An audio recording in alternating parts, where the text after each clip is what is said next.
my door because my dog is in the doctor's today, so I don't have to worry about him so much. And I'm also my partner's home for the next few days because we're going out of town this weekend, and so they took some time off. Hi, Decry. Hi, everybody. Hi. Okay, so articles next. YouTube is up. I did not put my YouTube and the website behind me on the screen. I probably should have, but it wasn't. I just grabbed it. And so that's not how to get there, Sarah. Bookmarks. Sometimes I have to pause and think through things. Like with my ADHD or ADD, I find that when I was younger, I could focus on multiple tasks at the same time. I could grab 2 or 3 different things. Hello. I could grab 3 different things, and in grabbing 2 or anyways, sorry, comments throw me. In grabbing 2 or 3 different things, I could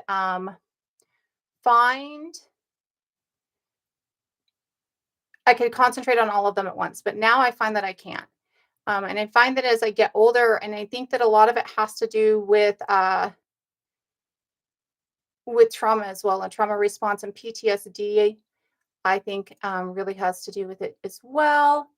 But I wanted to get it shared out a little bit. I never know where Skoden is.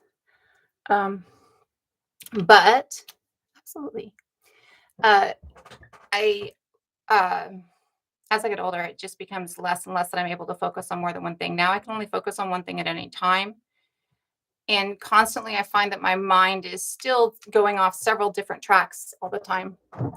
And my medication can make me more inclined to actually do stuff or act. And I've totally noticed that my medication, like the other day, I was doing garbage. I was sorting through the recyclables and putting them in, and something else caught my mind. And I went, oh, I'm going to go there and do it. And instead of going there and did it, I focused on what I was doing still and maintained it. And so I've noticed that I can not rabbit, or not squirrel, but it's still like sometimes I can't pull 10 or 12 different things at the same time. Oh, Jesus. Hold on. 1 second. I need to do one more thing.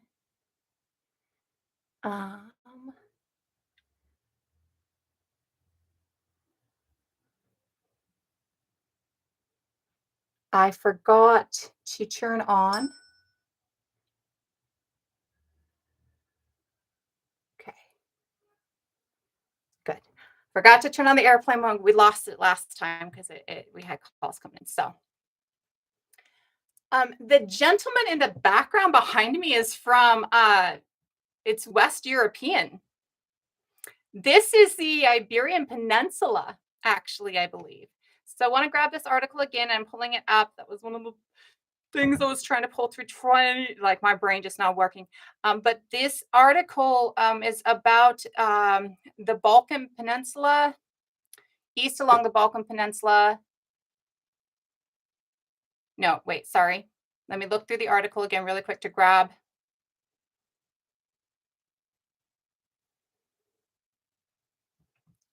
So this one in specific is the Gravetian culture from 33,000 to 26,000 years ago.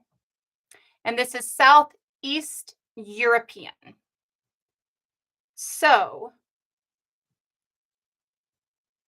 I'm trying to find exactly what we would like map-wise, the Southeast European. And I'm trying to find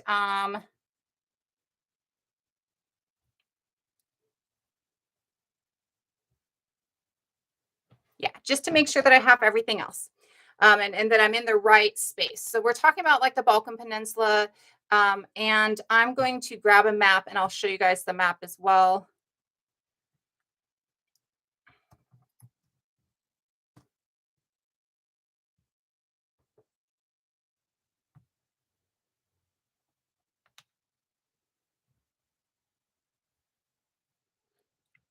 So the Balkan Peninsula is right next to, I wanted maps. It's right next to Italy. It's like a step over.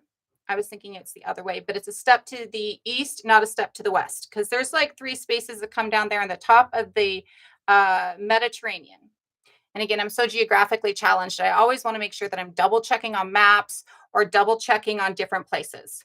So, where Greece is, and I'm going to show YouTube as well here in just a second. But where Greece is,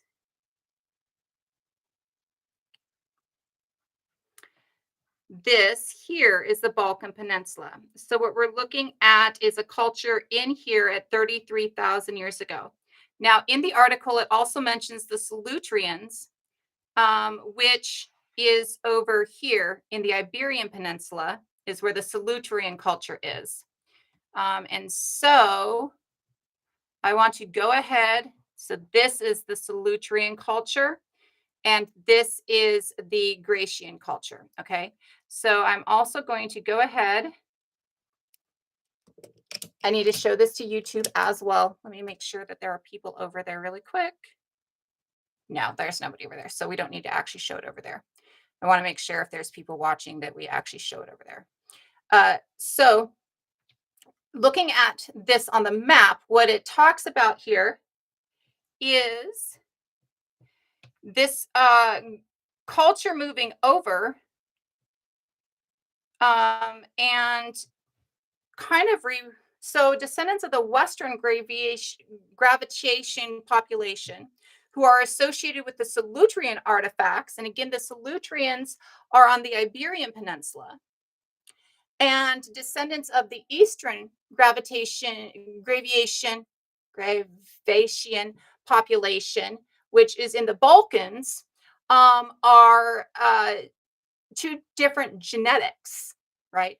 This talks about, and we've talked about this before, that many of the cultures that we associate as being a singular culture, like the Bell Beaker people, are actually different genetics with the same cultural portions that we see in the record. Okay, so we first have to look at the fact that what we're looking at is what we're seeing in the record, not what's all there. Just because we see it in the record, A, doesn't mean that we know with our minds today exactly how they thought of it and used it in that time. A, first off, foremost, and we always have to think of that when we think of archaeology and anthropology that looks at archaeology as a way to study human. Okay, so if you are looking at your archaeology and anthropology as a way to study humans in a time that you don't have uh, that even descendant understanding around, you can't look at archaeology through modern Western thought eyes and decide what those tools were used for. You have to take a step back from modern Western thought eye. Okay, shadow. I was like, is there a big but modern Western thought eyes and take that step back from modern Western thought eyes and give it a different twist. Maybe understand what animism is, maybe understand what different groups were doing prior, to even understand the usage of tools, right? To even understand how tools can possibly be used in all the different inflections. This is where actually experimental archaeology, which is a new movement, is really getting ground because with experimental archaeology, it really looks at all of the different ways to, hi, you're there now, look at experimental archaeology looks at all the different ways that different things can be used. And in looking at the different ways that they can be used, starts to understand the different usages. And sometimes even the primary usages that we didn't understand before. That's not what this specific article is about. But it is an important inflection when we're looking at cultures, when we're looking at the archaeological record and taking an anthropological study of the behavior of human, okay, viewpoint of the archaeological record that doesn't have text, that doesn't have something that, but even if it does have text, doesn't have something that we can understand the way that we understand English or Swedish, or, like it's not even something we can translate, right? So if it doesn't have any of those things, we have to understand that if we are looking at it through primary Western lens, um, specifically non-descendant cultures, specifically monotheic idea of perfection based on industrialization lens. Okay, so if we are looking at it that, we have to understand that half of what we get is bullshit. Just because it is such a new invention. The modern monotheistic Western thought lens is such a new control method used within society, within peoples, within groups. And because it is such a new control method used within societies and within peoples and within groups, that new control method used within societies and peoples and groups gives this absolute lack of ability to, sorry, I'm trying to figure something out that I think I might have figured out how to do something with something. Gives this absolute lack of capability. Yay. Okay. How to get the other camera working in a good space. Gives this absolute lack of understanding of why tools are being used that way. And when you have this absolute lack of understanding of why a tool would be used in a certain way or how a tool would be used in a certain way because it doesn't fit into your modern industrialized monotheic thought process, then you can't get the full dynamic of it. And when you're failing to get the full dynamic of it, you are finding that you're finding that without that full dynamic, you're not gaining understanding. And if the purpose is to gain understanding, right? If the purpose is to gain understanding, then you're not gaining understanding. You absolutely have to step outside your realm, your box, your thought, and step into another realm of thought completely before you can even have the concept that you need to step outside your box into another box. And again, this goes back into what we've been talking about the entire time, that it is when two cultures meet, when it is when two ethnicities meet, when it is when two groups meet, that you see an explosion of knowledge. Not only is it when two groups meet, but think of it like when two different academic groups meet, right? Two different warrior groups meet on loving terms, right? Two different of any portion of thought collaborate and work together, right? So the tools that we're looking at within here, and the Gravation tool. So let me actually grab up information that we have on the Gravation culture, because again, we're looking at two different populations that have two distinct genetic differences, but have similar styles, their artwork. So the first thing is that one of the Venuses is actually coming from the Gratian culture, the slender one. Let me pull this up. Let me check the date on something really quick. This might be the article that this other article is written off of.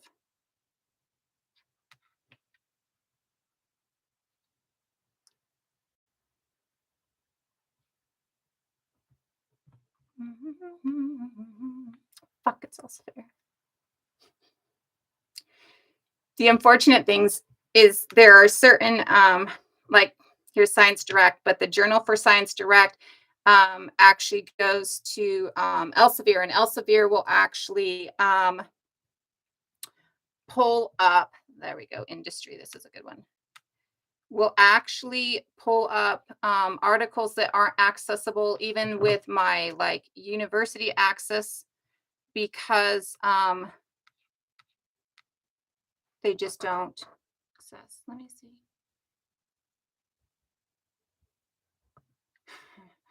I don't know why we're talking about a Schulian that is not Gratian. It's got to be, I mean, like There's an entirely different there's an entire species between those tool usages. Okay, so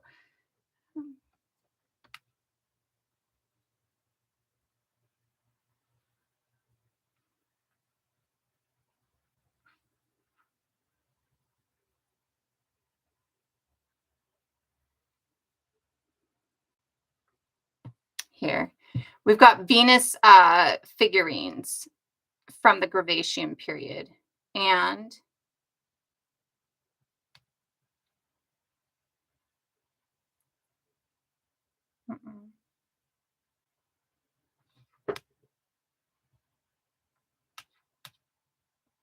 sorry, accessing is really difficult sometimes.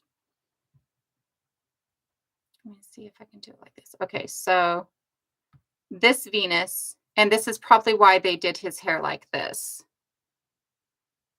This Venus is some of the artwork associated. Where are you going to take me to get me to the picture itself of the Venus? Thank you. Aha. This Venus here is the one of the Gravatian Venuses.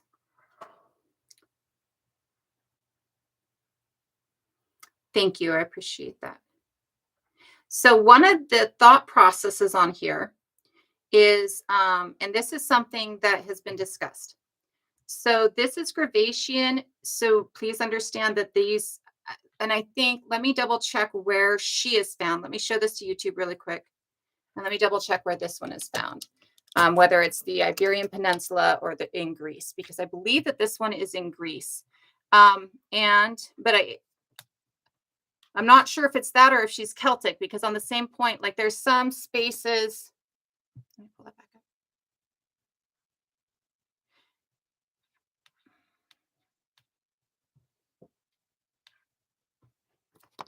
For YouTube, this one.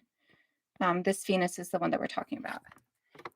So there are some spaces that, so the Gravatians being in so many different spaces. So here is a map of Gravatian culture.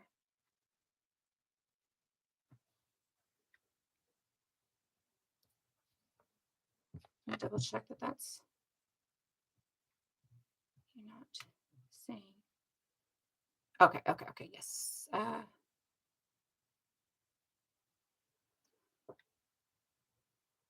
Where's that one? Side. Insert A.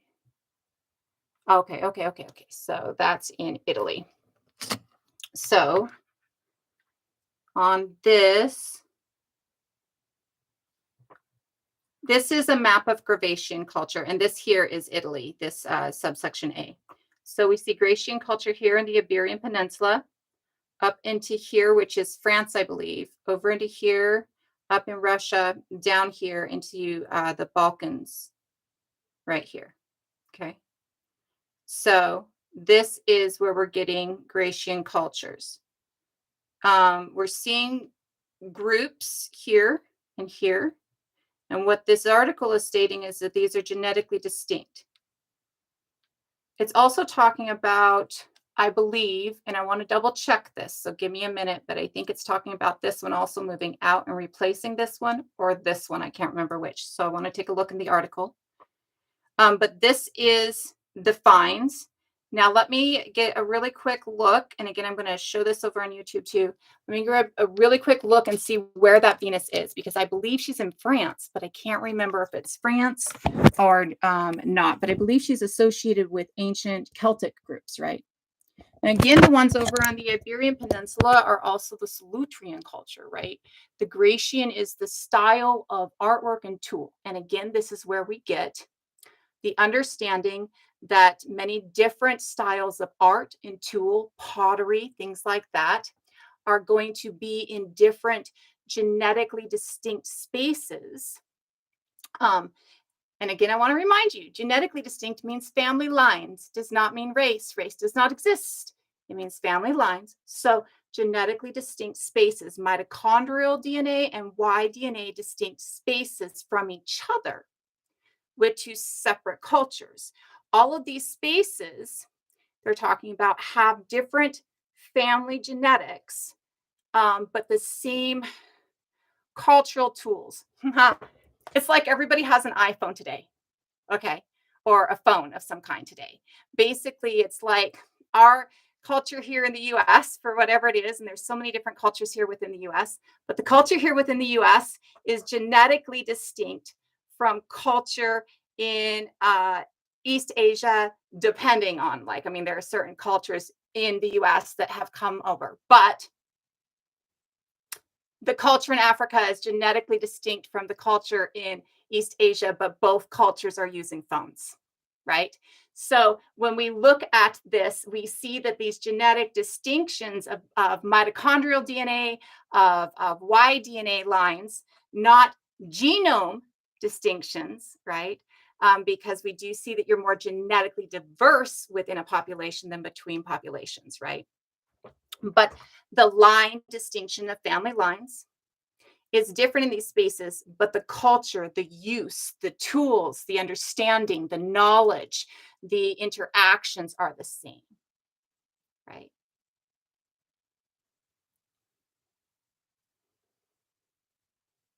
It's not a photograph, it's a picture from an article.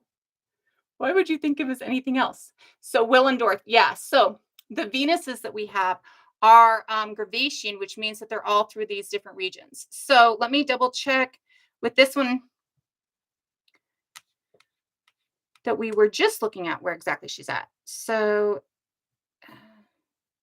Western Gravatian. So Western Gravatian is going to be the Iberian Peninsula. I believe, let me see, she's 25,000 years ago. It's the oldest known realistic representation of a human face. And it doesn't say Southwest France. I thought it was France. Something, the reconstruction thing is done in Russia, like one of the pictures. And I'm like, I didn't think it was Russia. Anyways, so we're seeing that with this new discovery through the genetics that descendants of the Western Gravatian population who are associated with Solutrean artifacts and remnants of other ancient culture in Western Europe outlasted the Ice Age before spreading northeastward. And this is tracing a genetic migration, is what this new article is.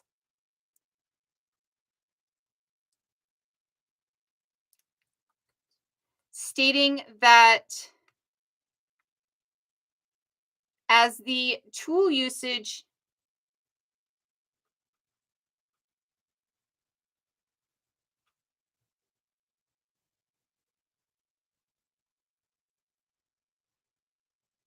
haha. So there's a change in tools that they've called epigravation, which is above gravation, that they're now looking at thinking that it's okay. So we're looking at genetically distinct variations of this culture. And we're looking at one genetically distinct population moving into another population's area.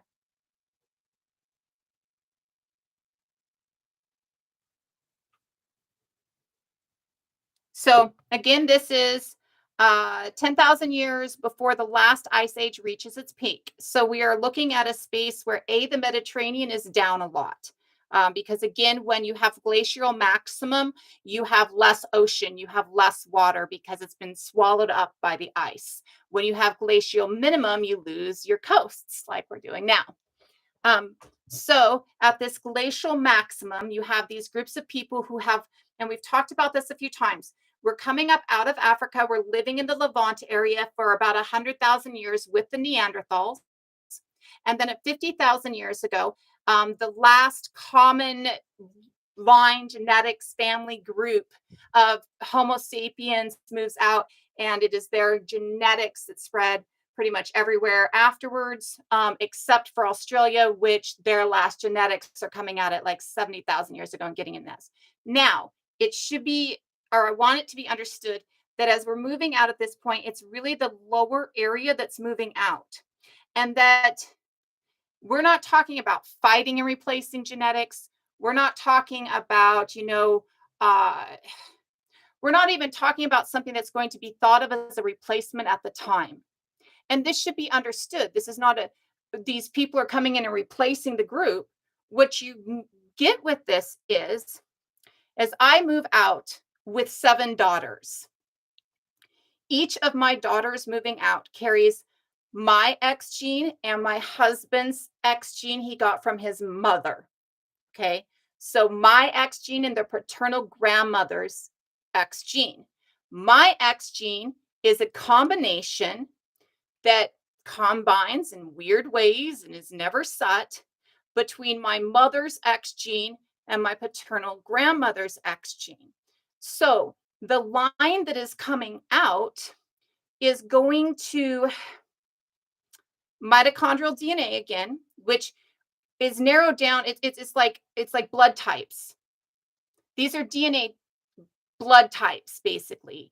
It's not like that's all of your genetics are carried within that DNA blood type. It's not like it's all of the what makes you up. Like it's not like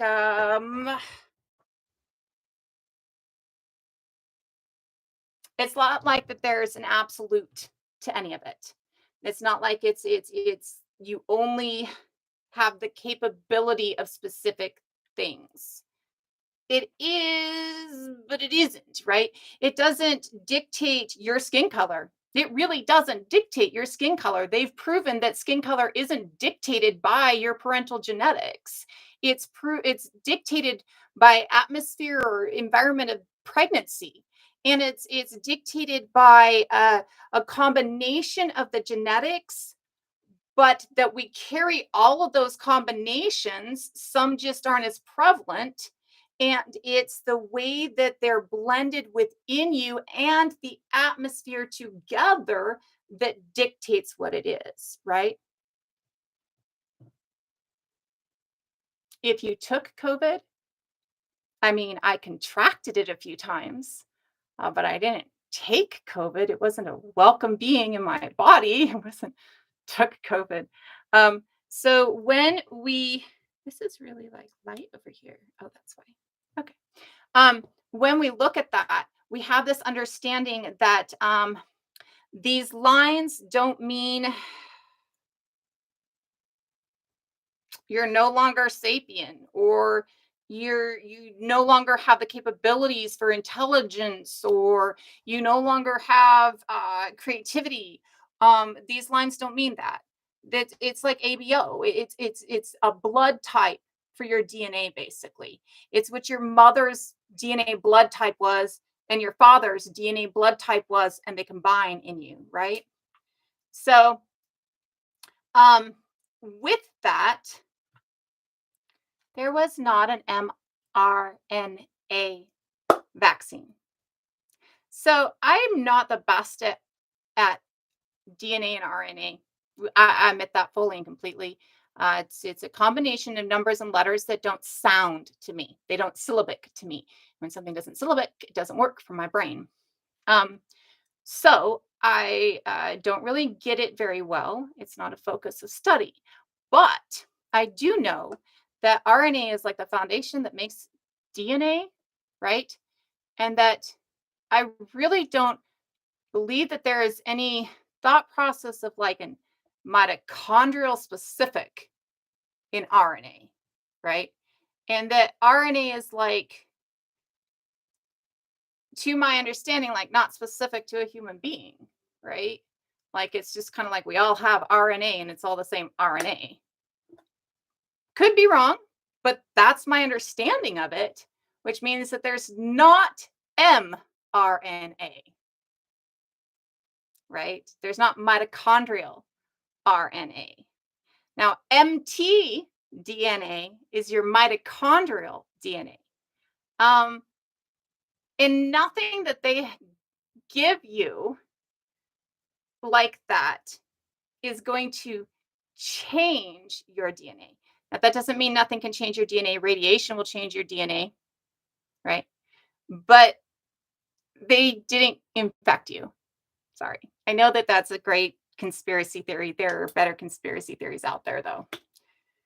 So That makes sense. Messenger RNA. Okay, that makes sense. Still, that doesn't change the way your DNA functions like that. It's just not how that works. So, with this picture behind me, I'm assuming that they're taking the Venus statue that I was showing you, right? And they're modeling one of the thoughts of what that hair is. So, with that Venus statue, they believe that it's two or three different, um, when they're looking at it. Oh, I want the one that shows both sides. Hold on a second.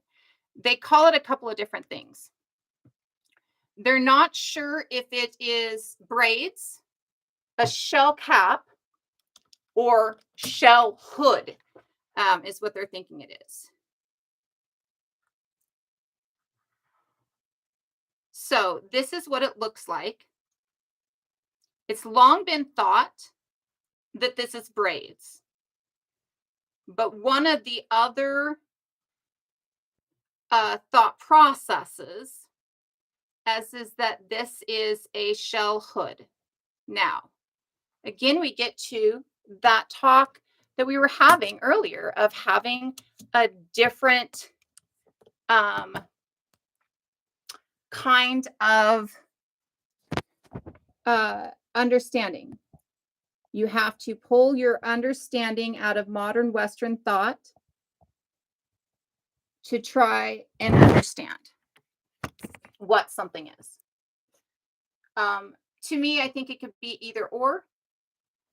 To me, I think the shells is a good possibility. It could be cord, nut, snood. It could absolutely. I think that the cords is a good possibility, or not the cords, the shells is a good possibility. I think braids is a good possibility.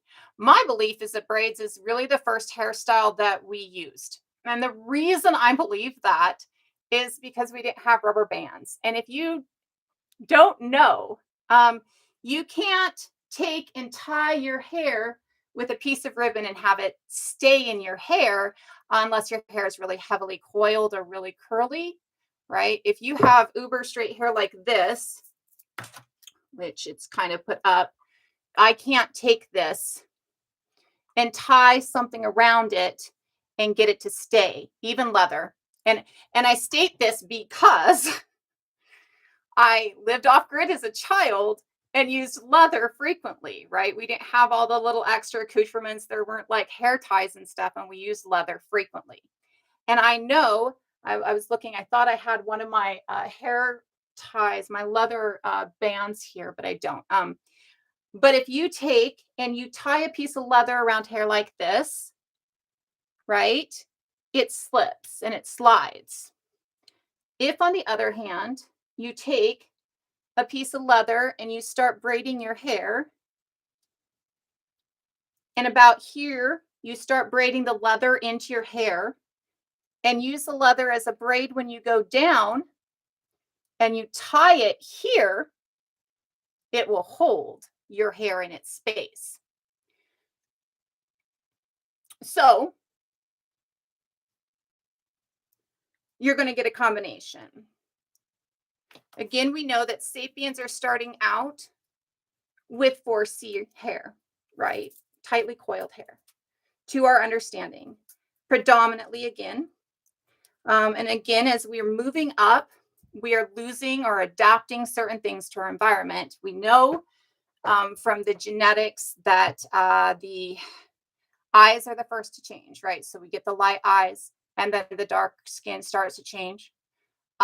Whether or not the hair is tightly coiled at that time or not doesn't, we don't know exactly what time it registers as being a predominant yet. That's not something I'm not sure if it's something they can tell.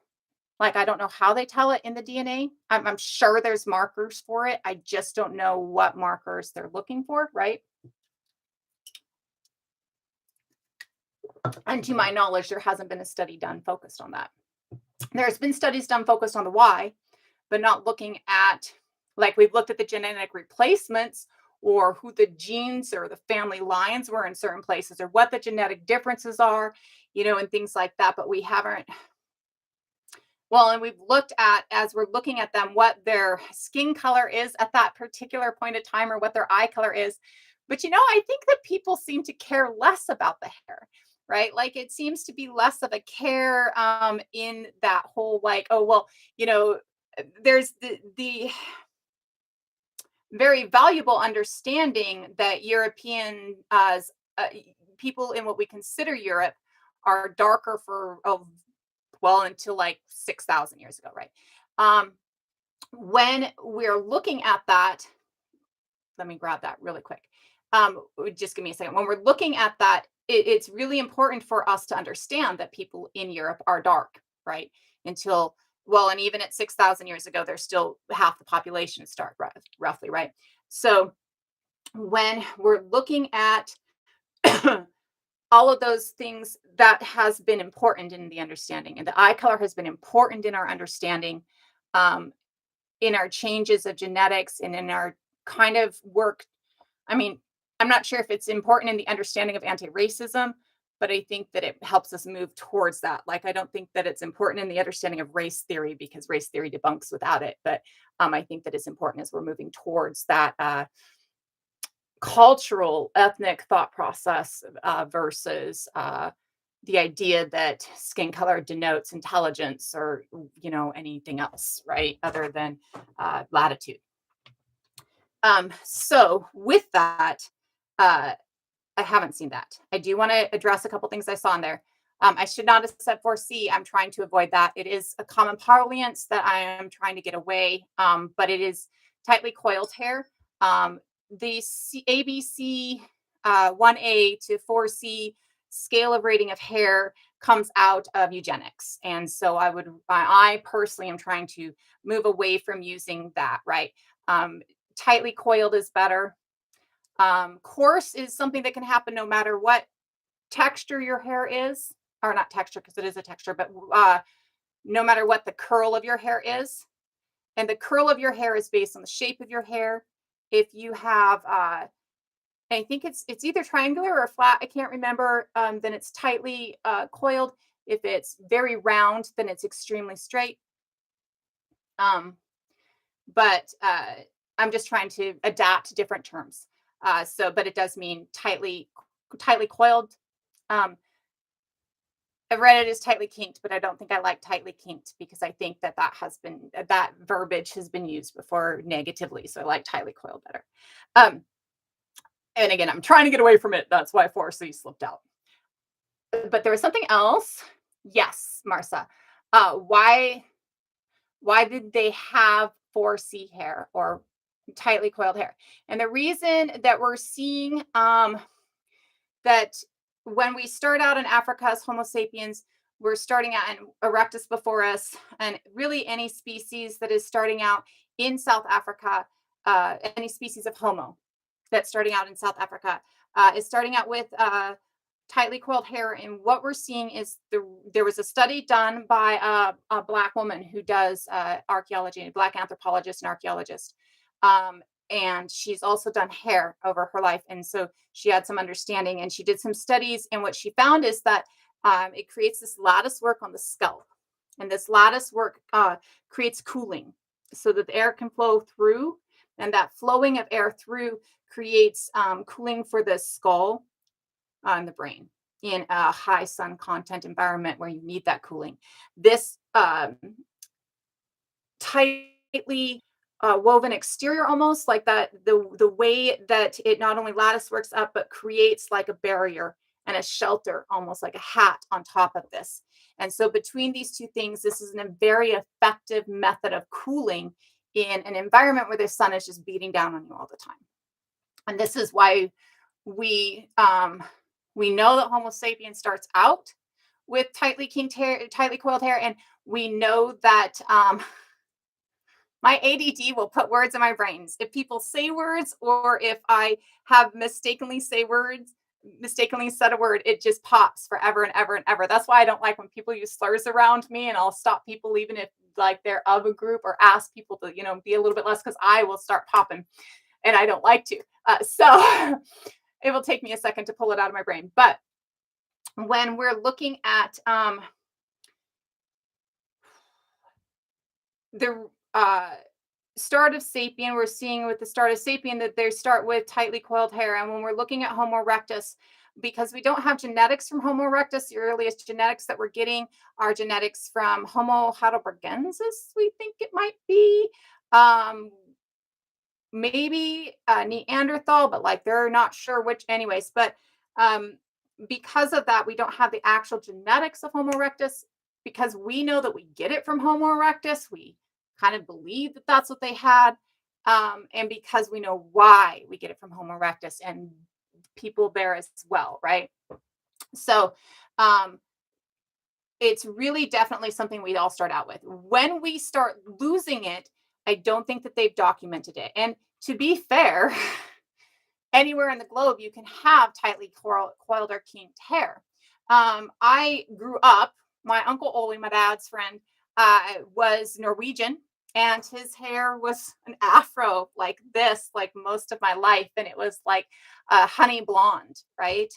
I went to Job Corps with a guy, can't remember his name, but he also had like a huge blonde afro. There was a singer who used to sing with Riverdance in the 80s and 90s, had to be 90s, in the 90s, who used to sing with Riverdance, who was Celtic, who had tightly coiled, huge afro red hair. And I mean, you could tell she was Celtic. She was pale, pale with freckles.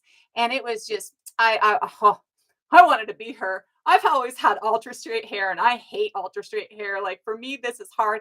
I can't get it to curl to save my life. The only way I can get it to curl is if I wear it in rag curls all night long. Then I can get it to curl. That's the only way.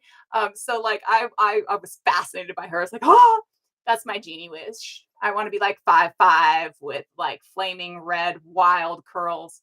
Though it is more from the afro to brave. So yeah, and it comes naturally as well. It doesn't necessarily mean that there's like recent African genetics or recent Australian genetics. It's because, 4C hair, tightly coiled hair can come through all lines, right? Um, we don't really see a presence of tightly coiled hair in Turtle Islanders, but we do see curly hair in Turtle Islanders. We see documented curly hair in Turtle Islanders who were at contact documented with curly hair, right? So we absolutely know that that curl gene really kind of just goes a little bit everywhere. So we don't know whether or not at the time they would have had tightly coiled hair.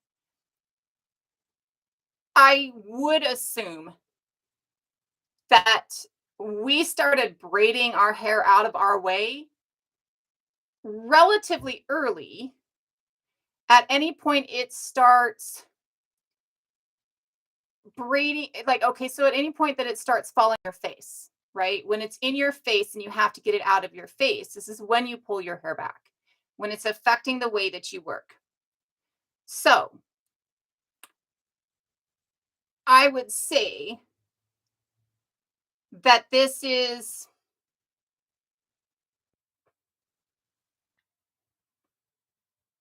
I don't know how I want to.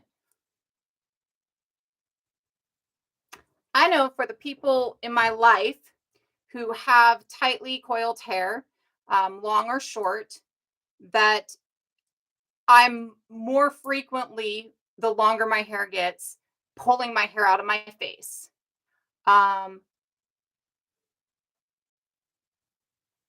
Sometimes that's because of dreadlocks, but usually I would say because of natural hair.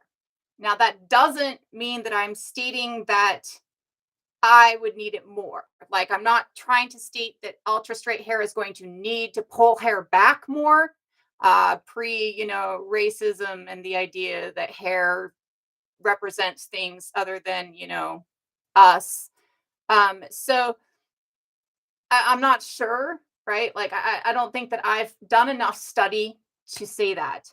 But I would state that anybody with hair, even people I know with like regularly curly hair, are able to pull their hair back and braid it and leave it and it'll hang. Um, or lift it up and wrap it into a bun right? Another thing that, with straight hair, ultra straight hair, you cannot do, right? So I would say that, you know,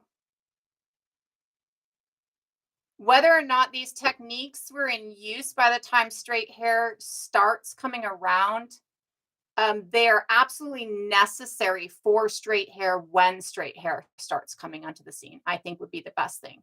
Like whether or not these techniques start before straight hair comes, when straight hair comes, it needs the ability to braid its hair with leather or something else to keep its hair out of its face, because that's really pre-elastic the only way, or pins. Pre-elastic or pins, the only way that you're keeping straight hair out of somebody's face, right? So, you know, or a hood made of shells might do it, right? Or tying it back with a log, So whether or not it starts before straight hair, well, and again, just because we start with 4C hair and just because 4C hair is the predominant, just because we start with tightly coiled hair and tightly coiled hair is the predominant, does not necessarily mean that it's the only.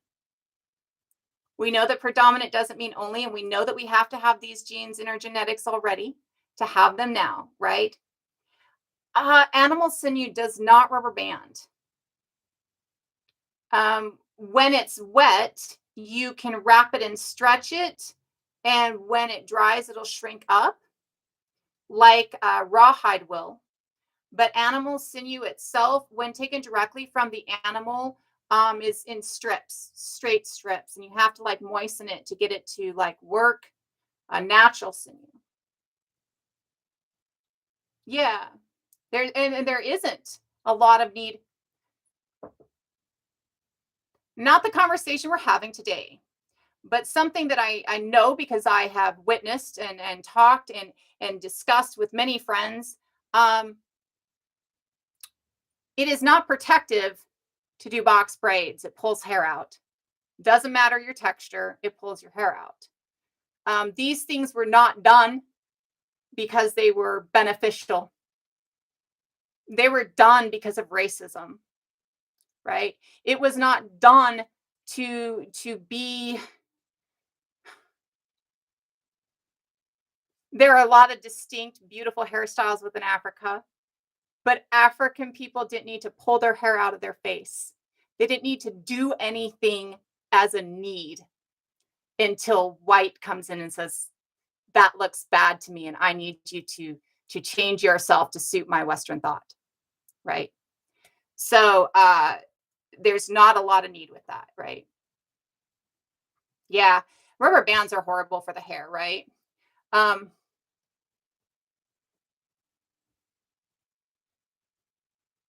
yeah.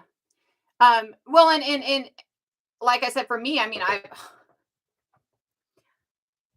I kept tying my hair back with leather strips because again, like this is me little, and this is me before I learned how to braid, which I learned how to braid hair at like 5, 6.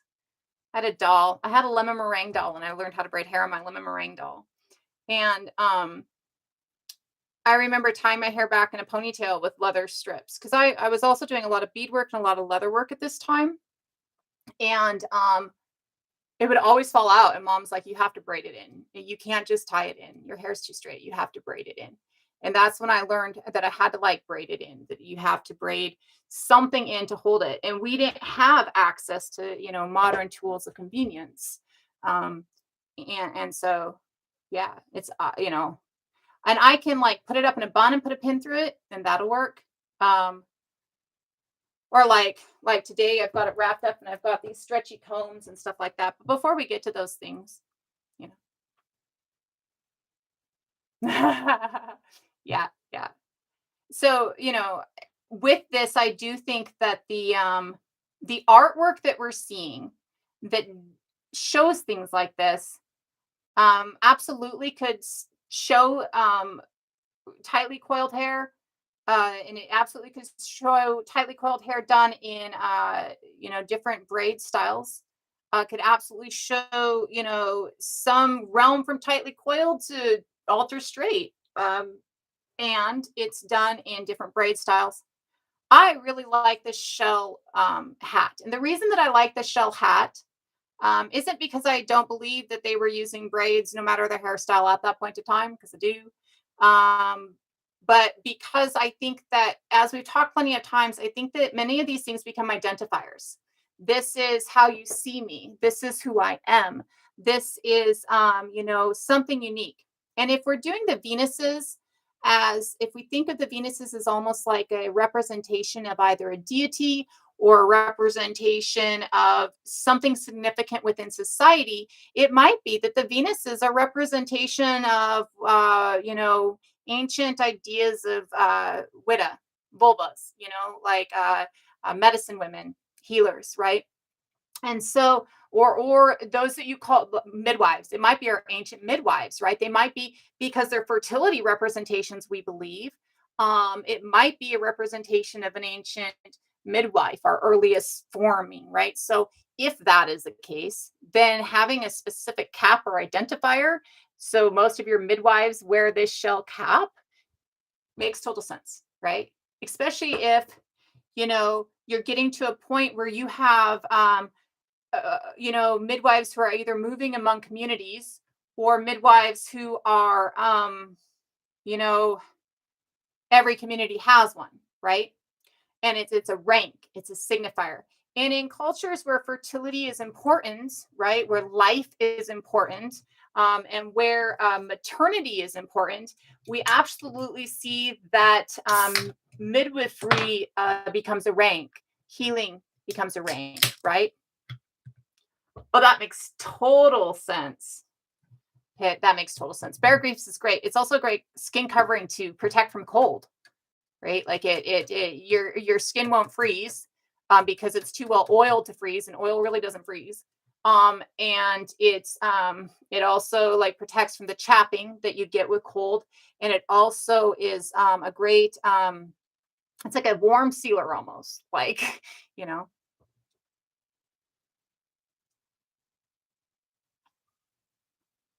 Well, they didn't come from there. That's who the Caucasians are.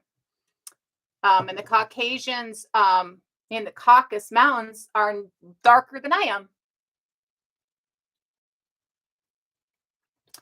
You are thinking Northern European for white, and Northern European is not Caucasian. If we are going by skin colors as a determiner of area, and if we're going by skin colors as anything, then Northern European is uber white, and Caucasian is Middle Eastern. North Africa and the Caucasus Mountains, that's Caucasian.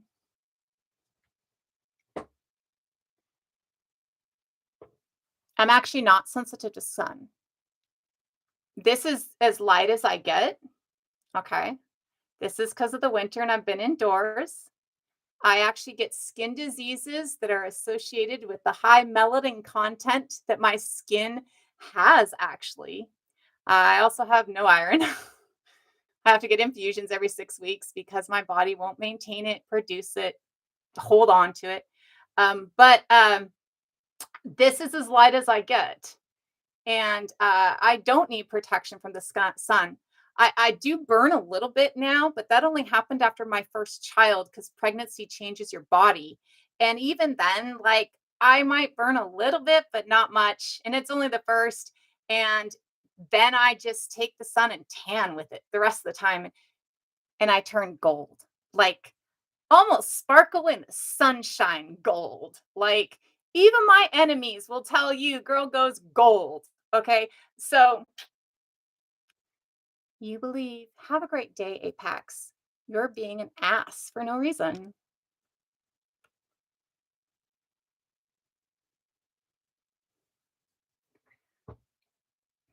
Carbon has nothing to do with it. You don't even know. Actually, I'm indigenous, and my direct maternal line ends with my grandmother Felindra, who was Sudanese. So it ends our knowledge of that line ends when she escaped slavery in 1750, pregnant with her master's child. So,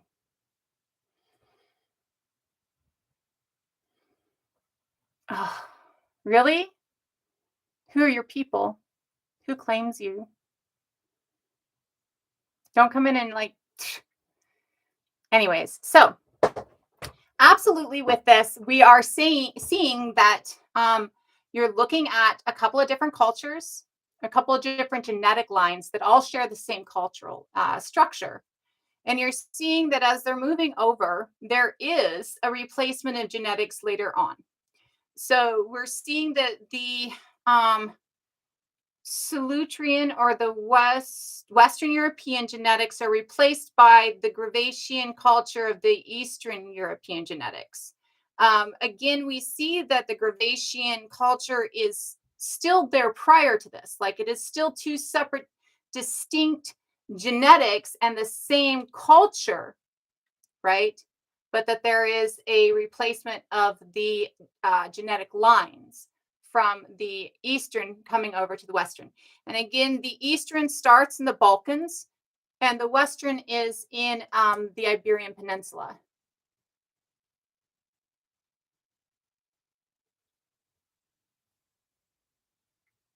I didn't say I was black, not once. I did say that my direct maternal line ends in a black woman, but I never claimed to be black. And I am indigenous. You don't get to choose that. My family chooses that. My ancestry chooses that, not some stranger on the internet. And if you think that you do, that's your issue, not mine. Okay. I'm not only indigenous, I'm connected. So no. And and and and and this is hugely, hugely, hugely important.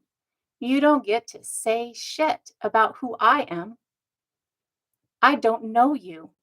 So you don't know me. And thinking that you can say who people are when you don't know them is can your ethical failure. All of that. It's not what I said. And also, I frequently say that while I am indigenous, while my grandmother was black, I am not a woman of color. And the things that I go through with my light skinned privilege is completely different than my darker siblings. Not only do I acknowledge that, but I use this privilege as armor to defend and protect and step in front of so that they can speak out. So don't put words in my mouth and don't assume you know me. Tap, tap. Thank you, Pet. I need to sweat. It's been a minute. Yes. Um, Absolutely. Let's talk about the Venuses.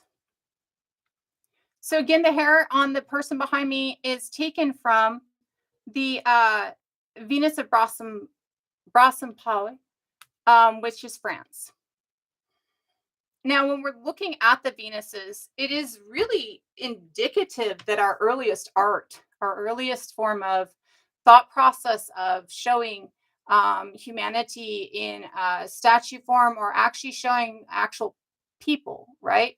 Have a great one, beautiful. It's just weird, isn't it? Hold on.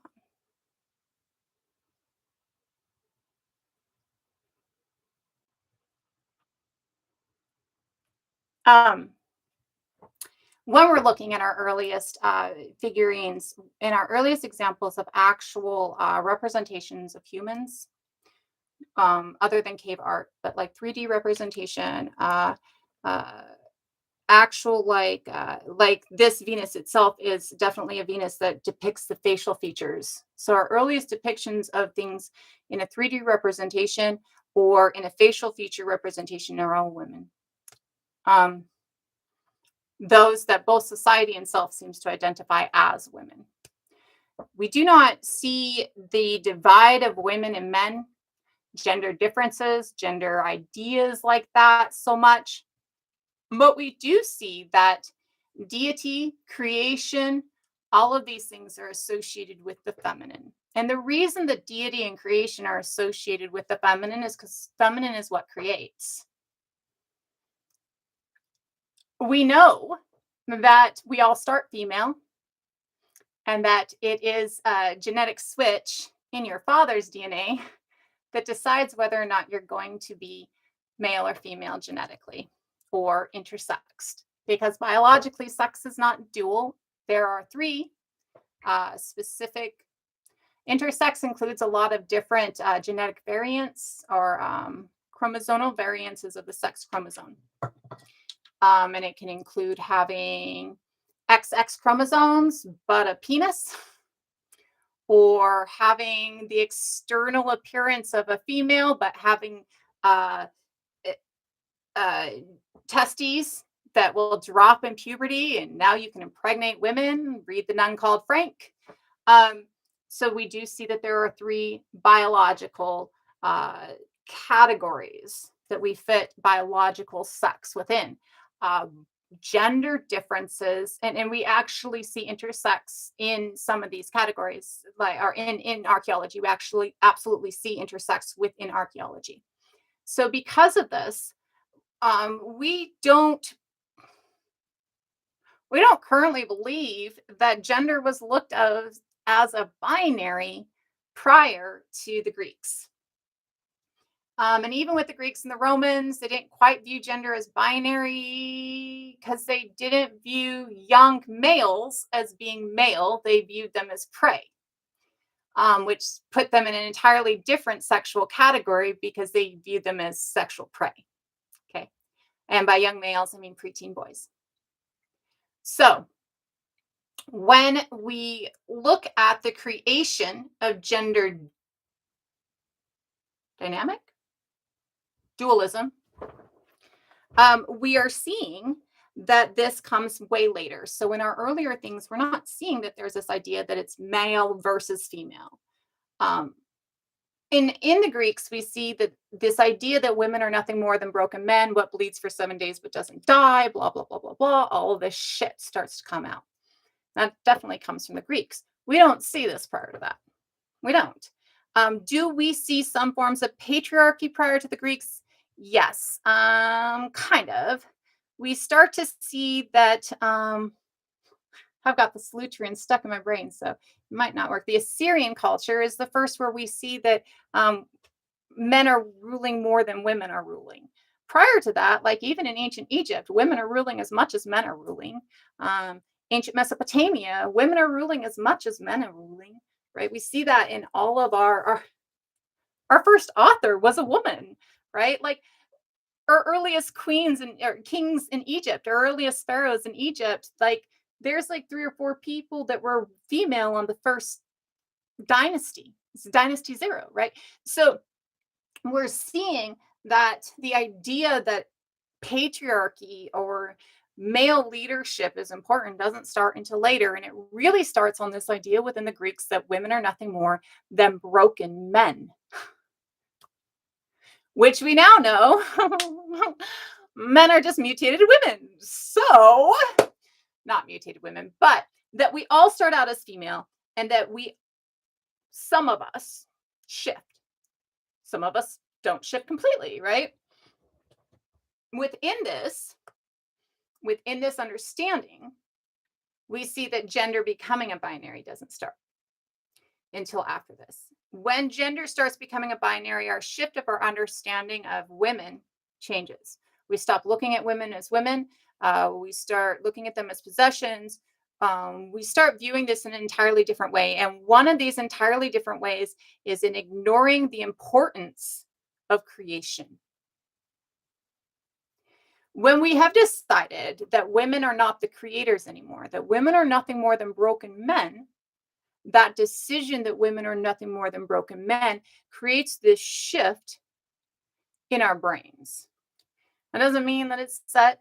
It just means that this is our societal thought, right? Doesn't mean it's innate.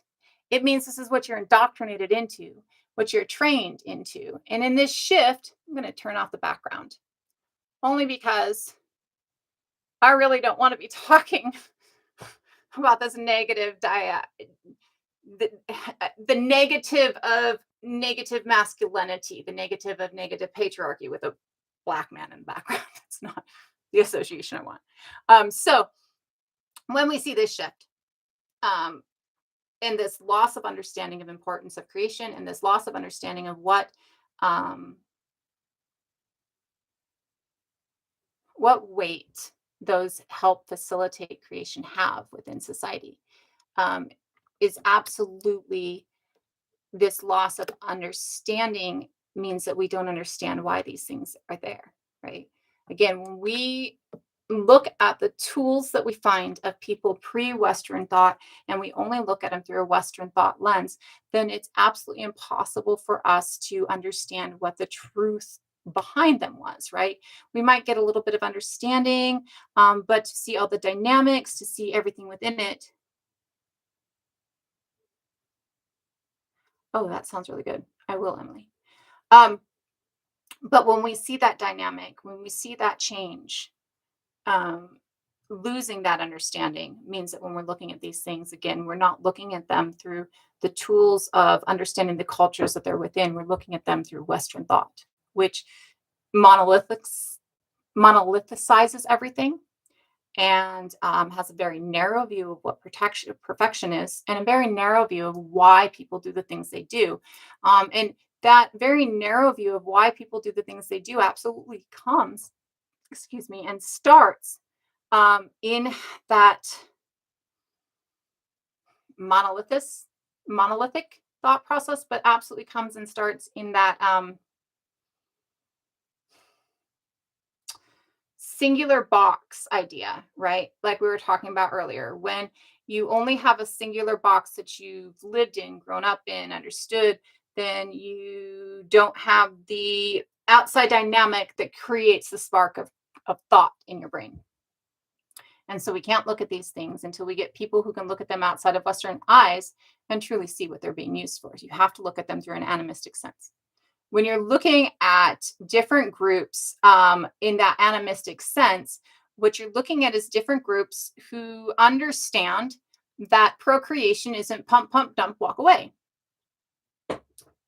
And I'm sorry, but anybody who thought that your biological imperative is pump, pump, dump, and walk away is an idiot. That's not it. You can't go out and have sex with as many women as you want to, hope one of them gets pregnant and she's able to raise that child for 25 years on her own and actually continue our species. So a male's biological need is not to impregnate me. A male's biological need is to raise his child. And when we removed that understanding and put that thought process that the biological need to raise a child falls squarely and solely on a woman's shoulders, then we removed the understanding of how important creation is, right? That spark and that carry, right? If we put all of it on a woman's shoulders, then we assume that it's what she's made for. She's just a breeder, anyways. And when we do that, we not only negate half of masculinity, half of sacred masculinity, half of the male biological need, right? Because men's biological need includes the need to nurture. It just does. That's what protection is. Y'all view protection as aggression. True warriors don't fight because they want to fight. They fight because they're protecting their family and their home and their community, right? They don't fight because they're hoorah. They fight because they're being attacked and they know that the fight means that their child lives. Not that they live, not that their wife lives, not that, you know, that their child lives, right? So the biological need for both of us is to nurture, for all of us is to nurture. And when you decide that that biological need falls solely on the broken part of your species, right? And that the only reason that they're there is to breed for you, you negate a bunch of knowledge. Now we're finding out some of this knowledge. The Y chromosome is the degraded X chromosome. And as a degraded X chromosome, as it's degraded more and more and more, the only function it has solely that only it does currently, no, wait a sec, because not only that, because an X chromosome can, but it will switch, right? It will switch from male to female. That is, or from female to male. That's the only thing that the Y does right now that we need it for right now. And it is slowly fading away. Now, this doesn't mean that men are gone. It means that the chromosome is going to be replaced. But because we refuse to understand that women are not broken men, we're just currently starting to see this, right? Because we've refused to understand that women are not broken men, we've refused to be able to hold our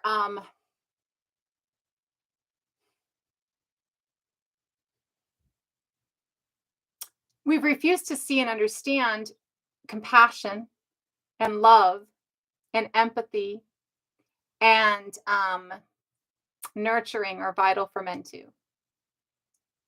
right? That they both need to receive it and give it to feel okay and healthy. Right? Again, this goes back to conversations we've had prior about the idea that as long as men are taught that all they're allowed to feel is lust or anger, lust or aggression, it damages men just as much as it damages women and creates rape society, right? So when we're looking at that, we absolutely have to take a step back from Western thought and look at all of these things through a non-Western lens, right? Look at all of these things through a lens that doesn't call one of us broken, right? That values all life. Because the people who are creating these objects, the people who are a foundation of us, we're looking at it like this, right? Those who founded Western thought, sure. Well, not even those who founded Western thought, because Western thought goes back prior to Greeks calling women broken men. But people who found the idea of othering, absolutely, you know, this predates that, who we are, right? The looking at women as creating, as the creators, right? Now, I am not stating that the mind that I'm looking at it through is a Turtle Island Indigenous mind. Having grown up in Turtle Island Indigenous culture and having been a part and understanding that, I do believe that most of my thought processes root in that, right? But when I was 12 and I had moved communities and in the new community been told I was a pretendian or a $5 Indian enough, I stopped. I didn't stop claiming it.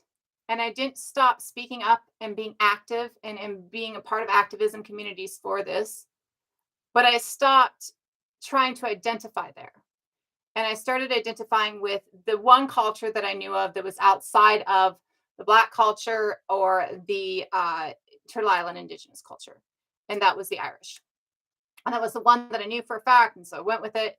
And so I started studying that, looking at it through being raised through an Indigenous lens. So I'm looking at it through this raising, right? And seeing it through that line and that sight. But because I have done that several times, as I've found new understandings of my history, as I've been able to reach different spaces, I have learned different spaces and learned different Indigenous cultures and learned different animistic cultures and learned through archaeology and anthropology. I can't say that the things that I look at today, I'm looking at through Turtle Island Indigenous eyes. I would state I'm looking at them through Indigenous and animistic eyes, but I can't pinpoint which thought processes come from where, with the exception of just a couple that I can sit there and go, okay, well, that one's that and that one's that, right? So when we're looking at these things, we should be looking at them through an understanding of Indigenous cultures around the globe, different indigenous cultures that are still able to be active, right? So if your study is in who we were pre, right? If your study is as an anthropologist and an archaeologist who studies prehistory, and again, history is written word, everything from written word on. When we're looking at that, you should go out and look everywhere. You should go out and talk to the Sami people. You should go out and talk to the Innu people. You should go out and talk to Indigenous Australians and different groups who have been able to maintain Indigenous sovereignty in Africa, and different groups who have been able to maintain sovereignty in history, or understanding in the Turtle Islands, right? You should go to these different spaces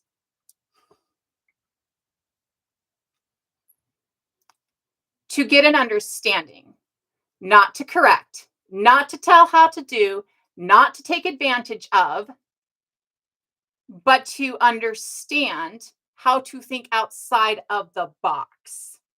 Okay. And in that, you should always go correct. Just stating, like, you should always, I'm not here. I know that my thought process is fucked because of this. And I know that it's going to be better for me if I understand the world and the earth, and the indigenous mindset or the animistic mindset better, right? Um, so that I can heal myself and heal, through this stuff. Um, because again, like you otherwise you're exploiting, right? If you're going in just for, a way to study a people so that you can study a people, it's still just exploitation. You have to go in for a way to better us all, and a way to better, your own understanding, and to decolonize your brain, as well as a way to try and, uplift and bring out in ways that they want, right?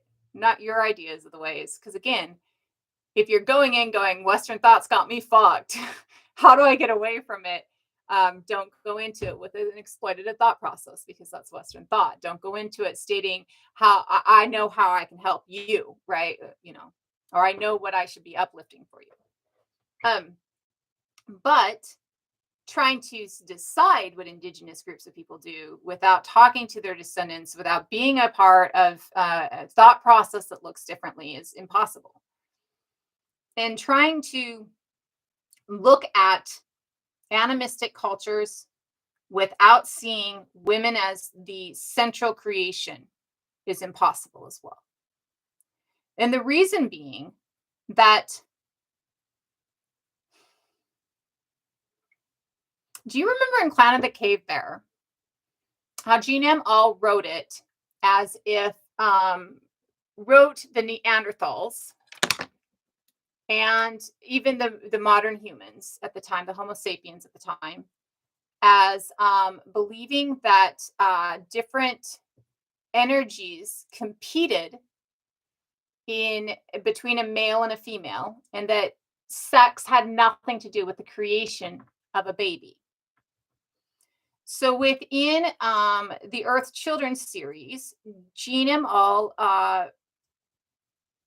suppositions that early groups of human did not look at procreation as male and female creating an infant, did not look at sex as how procreation happens, but instead thought that there was competing energies. Genome all are in Earth, or in, Clan of the Cave Bear. It's written as the Neanderthals, and I think the modern humans thought of it as this as well. I think it was the same conversation, but I can't remember if Ayla is telling it to John Delar, or if, I can't remember. But, the belief that your totem fought with a male's totem fought with a female's totem, and if a male's totem could overcome the female's totem, then a child was born. This is why, or how they rationalize in Jean M. All's mind, why a child will take after a specific male of the group, and a specific female of the group that he came from, or she came from. But in this, they did not believe that you needed to have sex to create life. They thought that to create the baby was somebody's spirit overcoming my spirit. Ayla specifically talks about she was a cave lion totem, and she was taught as a child that she would need either a bear or a cave lion totem to be able to fight her totem to be able to have a child. I have some problems in this.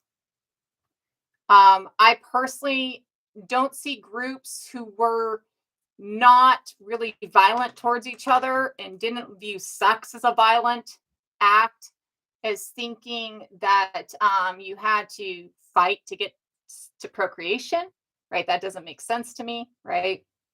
And also suppositions that the woman doesn't want to procreate, right?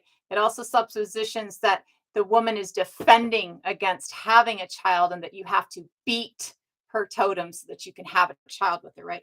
So there are problems within this supposition that I'm not comfortable with, and I would not state that this is what groups of people thought, and that's not why I'm stating it. But what I am stating is that groups of people didn't realize that penis plus vagina makes baby.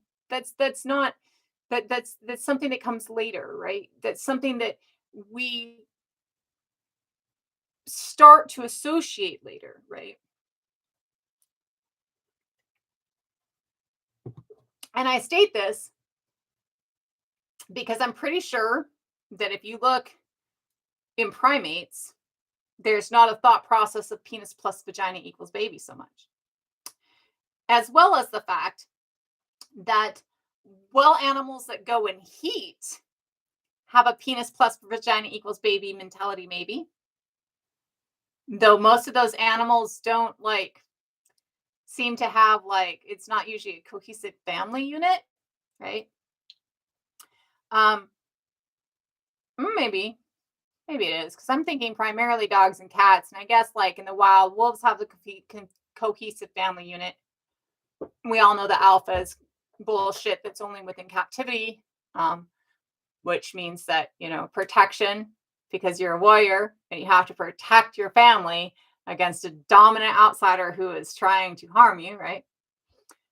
So when you're looking at this concept of women and procreation at this time, it does not compute to me personally that it would be looked at as anything other than this woman is able to create, right? It's not looked at as he planted a seed, right? The seed aspect comes in when we get the religious aspect, really, right? So we're not looking at it so much as he plants his seed. Now, that does not mean that anybody thought that men were not necessary, because nobody throughout history until more recently has thought that one gender is unnecessary. And by the point that we reach one gender being unnecessary, pretty much it's women that are unnecessary. So it's definitely not something where you're seeing that the male of the group is being seen as unnecessary for procreation, or their presence and their need in continuing society is unnecessary. But you might not see groups actually understanding that they have a part physically in that procreation. And so, in groups that don't understand that they have a physical part from the male within procreation, then you're seeing groups that are going to place creation solely and squarely on a female, which gives this idea that women are gods, deities, creators, right? That first idea of creation coming from a woman. This is that first initial thought process that of a goddess, right? The first thought process of having a deity comes in the idea of being created by a woman. It comes in the idea that we're created out of the earth, or the idea that we're born of a woman, right? The idea of the waters of creation, right? Like all of these things really root in the idea that women, those who bear wombs, are the creators. So throughout history, up until the Greeks, to my thought process, to my understanding, we're looking at women as being the creators. When I look through the archaeological records, I'm not seeing anything different. I am not seeing women as seen as anything other than the givers of life. Even in early Egypt, we see women as the giver of life. All the vulvas all over caves from Neanderthals down, we see women as givers of life, right? We see those things as the creation. Even the ladder painting that we were talking about, somebody was saying, it could absolutely be like a birth, or and there was the chair next to it, like the birthing chair, right? So there are so many different aspects that put women throughout prehistory on a level, if not greater, playing field. And the idea that women are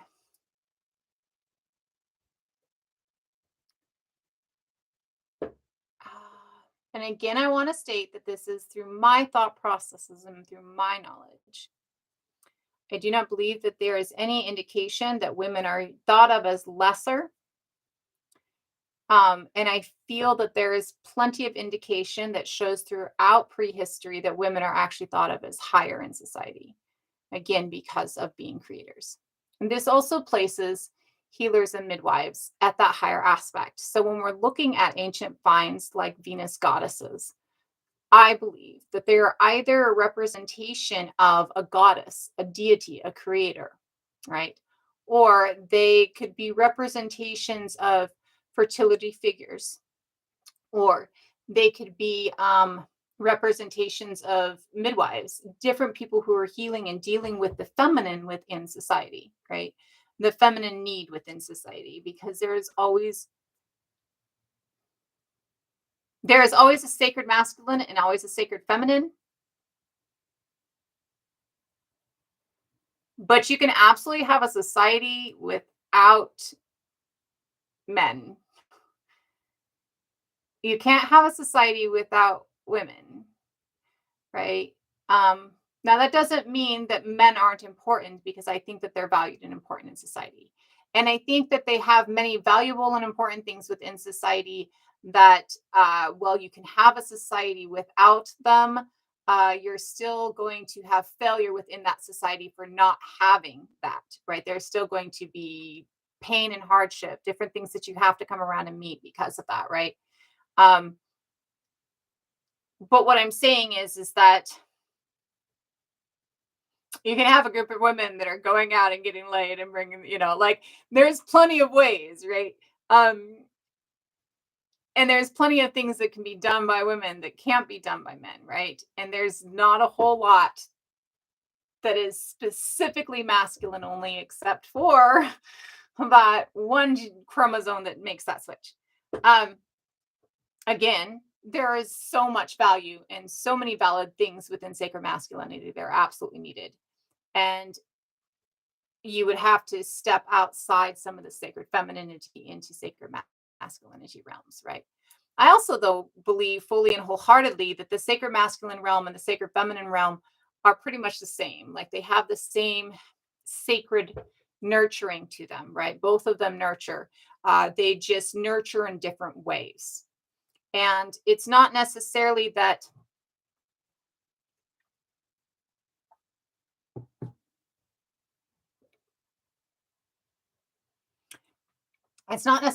they nurture in different ways based on biological sex or gender. They nurture in different ways based on what attracts them. There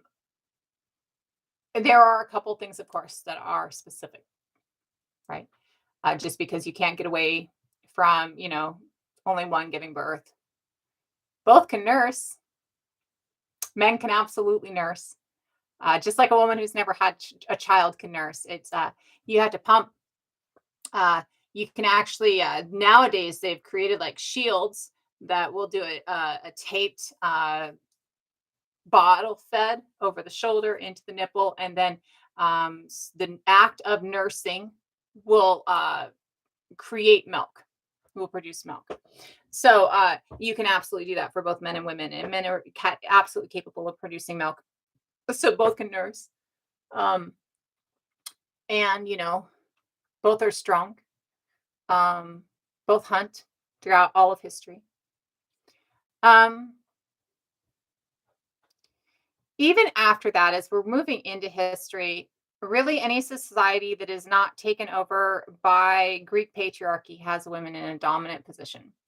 Not in a solely dominant position very frequently, though there are societies that do have women in a solely dominant position, meaning women are the absolute leaders, men aren't leading, right?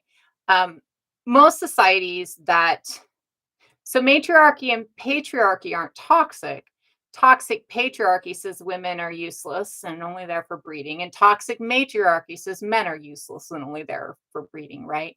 But matriarchy and patriarchy themselves are just how we trace our family lines, our lines of inheritance, our lines of kingship, our lines of leadership, our lines of understanding. And sometimes, and we've talked about this in before, like there's a couple ancient Celtic cultures that would trace their lines through the maternal, but it would be a king leading. So a king's sister's son would be his inheritor, right? Because his sister's son has the same maternal lineage because they knew who the mother was. So you can see many matriarchies where men are leading. I'm not sure you can really see a lot of patriarchies where women are the leaders. But you do see patriarchy where women do lead. They're just not the line of leading, right? Like, I don't think you see any patriarchies where every leader is a woman, whereas in you do with some Celtic matriarchies. But you definitely see within patriarchies where women can be leaders, right? Where the eldest child inherits, whether it's male or female, right? Or things like that. Um, and again, this is the difference between toxic matriarchy and patriarchy versus matriarchy and patriarchy, um, which aren't about negating the value of one in the dynamic, but about just how we trace things, right?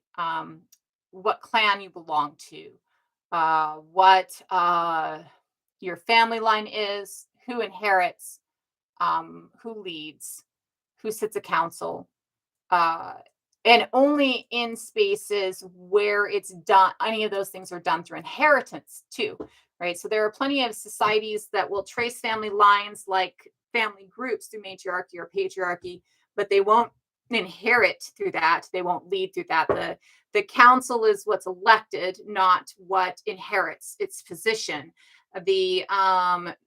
The leaders are elected, not who is inherited. You know, more egalitarian usually, right? Again, these are either matriarchies or patriarchies because they're tracing their family lines through a matriarchal or patriarchal family line. But the society values both sides. And the society doesn't see inherent value in having a penis over having a womb, right? And because of that, or having a womb over having a penis, and because it doesn't see inherent value in one versus the other, you absolutely see that this movement forward, this you see more care, you see more egalitarianism to all of my knowledge. Of course, I don't know every society and culture. I don't want to seem like I try to claim that. But to my knowledge, you see you see a culture more focused on the value of life. When you have something that they're tracing their family lines, but nothing else through matriarchy or patriarchy, when all things are about who is best suited for the job, not who inherits the job, you find more egalitarian and you find a healthier society.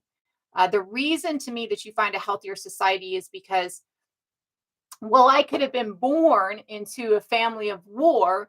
Maybe I really like to sew, right? Like, or whether I could have, and therefore, because I like doing it, I'm good at it, right?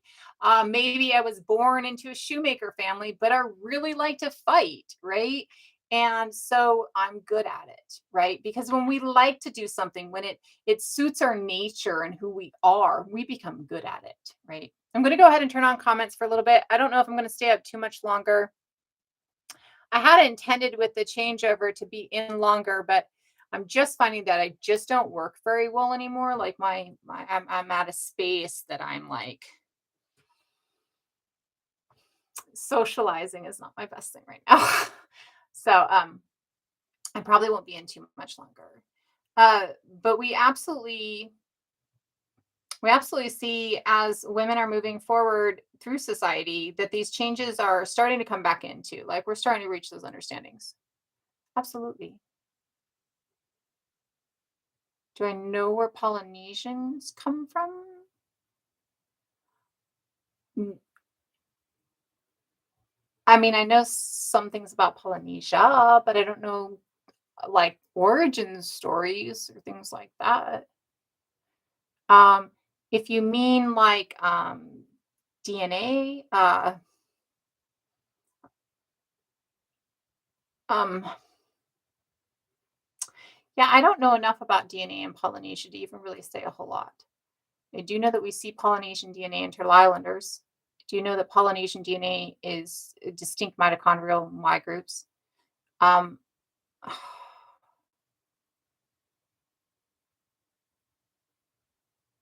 I know that there is a group down there that they consider to have only been there for about 2,500 years.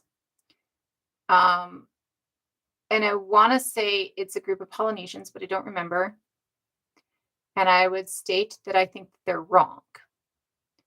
And the reason I think that they're wrong is the reason that they think that they've only been there for 2,500 years, and why I believe that it is Polynesians who are considered the latest indigenous group, um, and this could be another group down there, and I can't remember.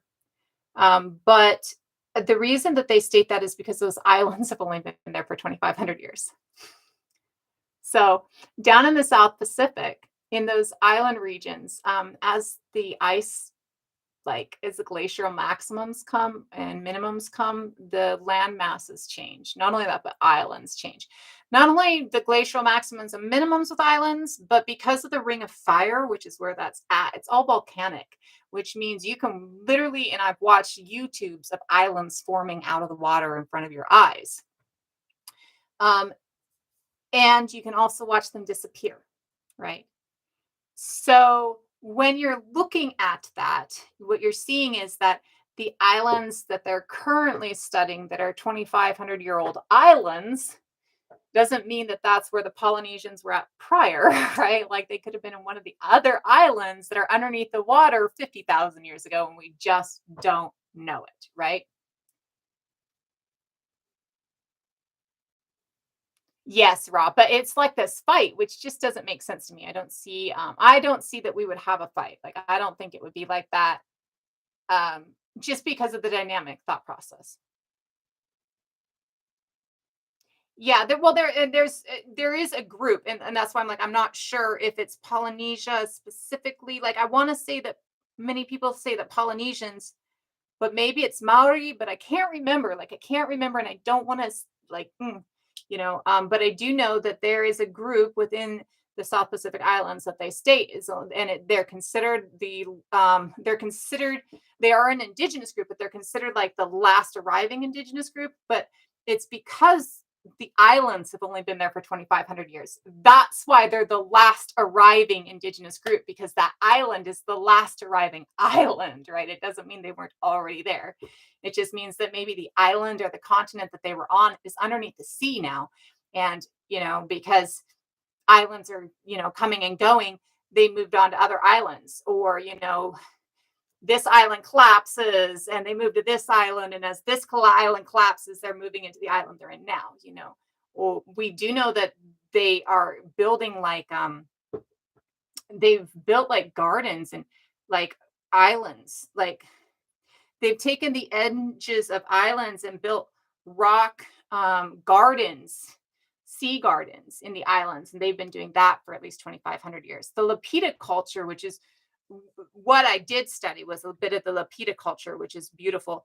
Lapita pottery actually shows facial tattoos, to my mind. So Lapita pottery shows faces with lines on them. So to me, this is some of our earliest pottery of tattooing on the face to me. And in fact, there's some studies that have shown that, and I used it in some of the studies I did on tattooing. But Lapita culture is like 7,500 years old, but they currently state that Lapita culture is not the Polynesian culture that's there now, though you can see direct correlation in the facial tattoos on Lapita culture and the Polynesian cultures that are there now. So again, we get Western thought and Western archaeology doubling down and confirming on shit that they think fits their narrative. That's pretty much my knowledge on Polynesia, though. Like, it's not an area of study so much.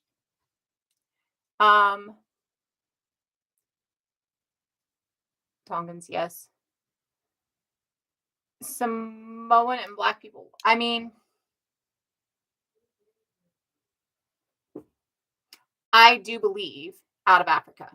I do believe that we all start in Africa as Homo sapiens, descendant from Homo erectus, Homo heidelbergensis, who starts in Africa. I do believe that there are other species who start outside of Africa before us. Neanderthal and Denisovian start outside of Africa before us, but they are both descendant species of Homo erectus who starts in Africa. All of my evidence shows this. I even believe that the creation story that I was told the other day on the Quiet People, who was talking about, well, we know we're a distinct group because there are other groups being created when we were created, absolutely supports this, which means Homo sapien being created, there's already Neanderthal out here and Denisovian out here, right? So I think that even the origin story supports this, which is our oldest origin stories, right? Would be if the Quiet People is our oldest population, our original population, right? So even with mitochondrial DNA and Y DNA, you can trace when it leaves Africa and how it branches off. And you can trace when Homo sapien leaves Africa and meets Denisovian and Neanderthal and the ghost species, the ones we see in Africa and the ones we see outside of Africa, right? All of this stuff is traced through genetics.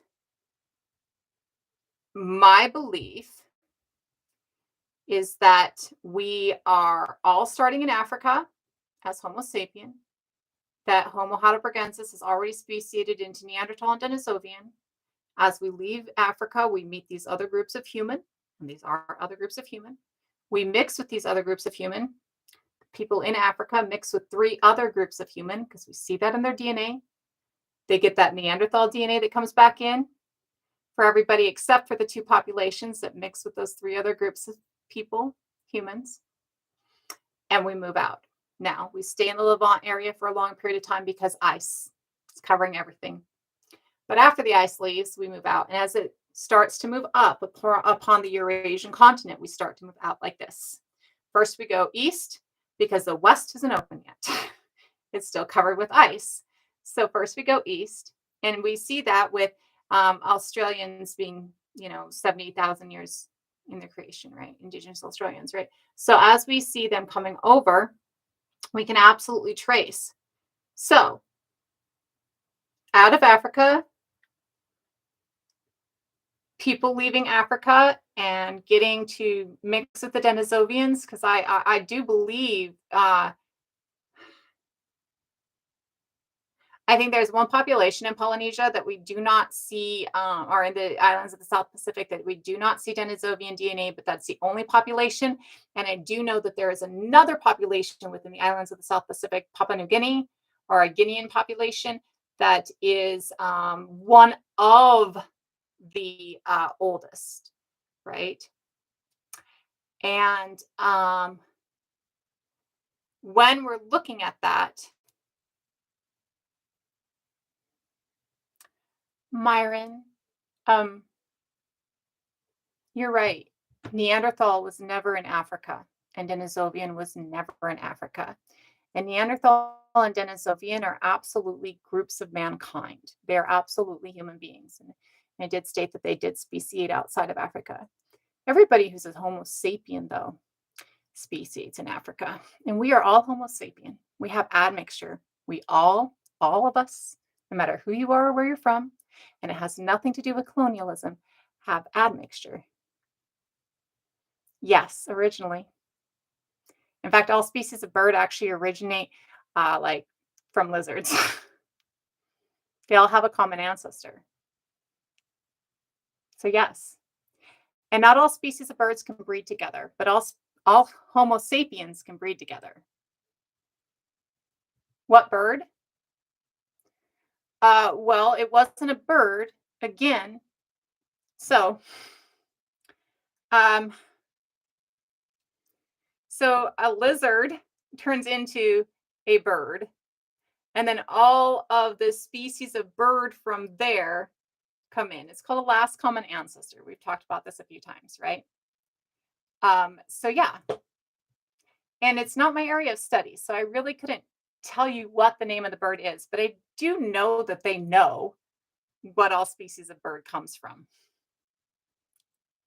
A reptile, thank you, not a lizard, a reptile.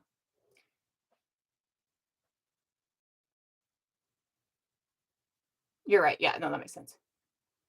Neanderthals weren't all pale, but it is thought that the reason that many of the Neanderthals are lighter of skin, though again, we're not thinking Northwest European white, we're thinking Caucasian, right? Which is like Caucasus region, North Africa.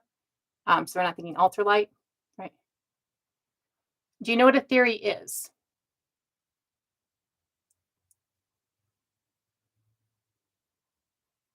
So even out of Africa theory is not debated as us not all coming from Africa. There is no other theory with evidence on the board that states that we all start in different spaces. Okay, let's look at the definition of therium versus theory. We can do that really quick.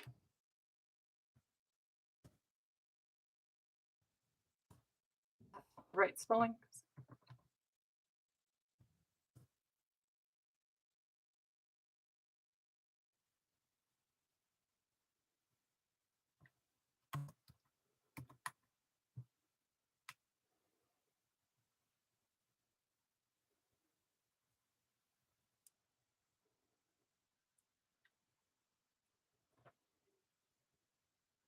Therium is mathematics specific.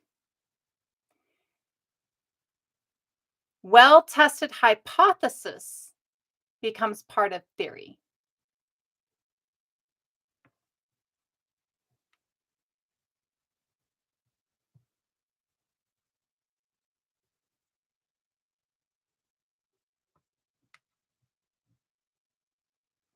A theorem is a mathematical statement that has been proven. We're not talking mathematics.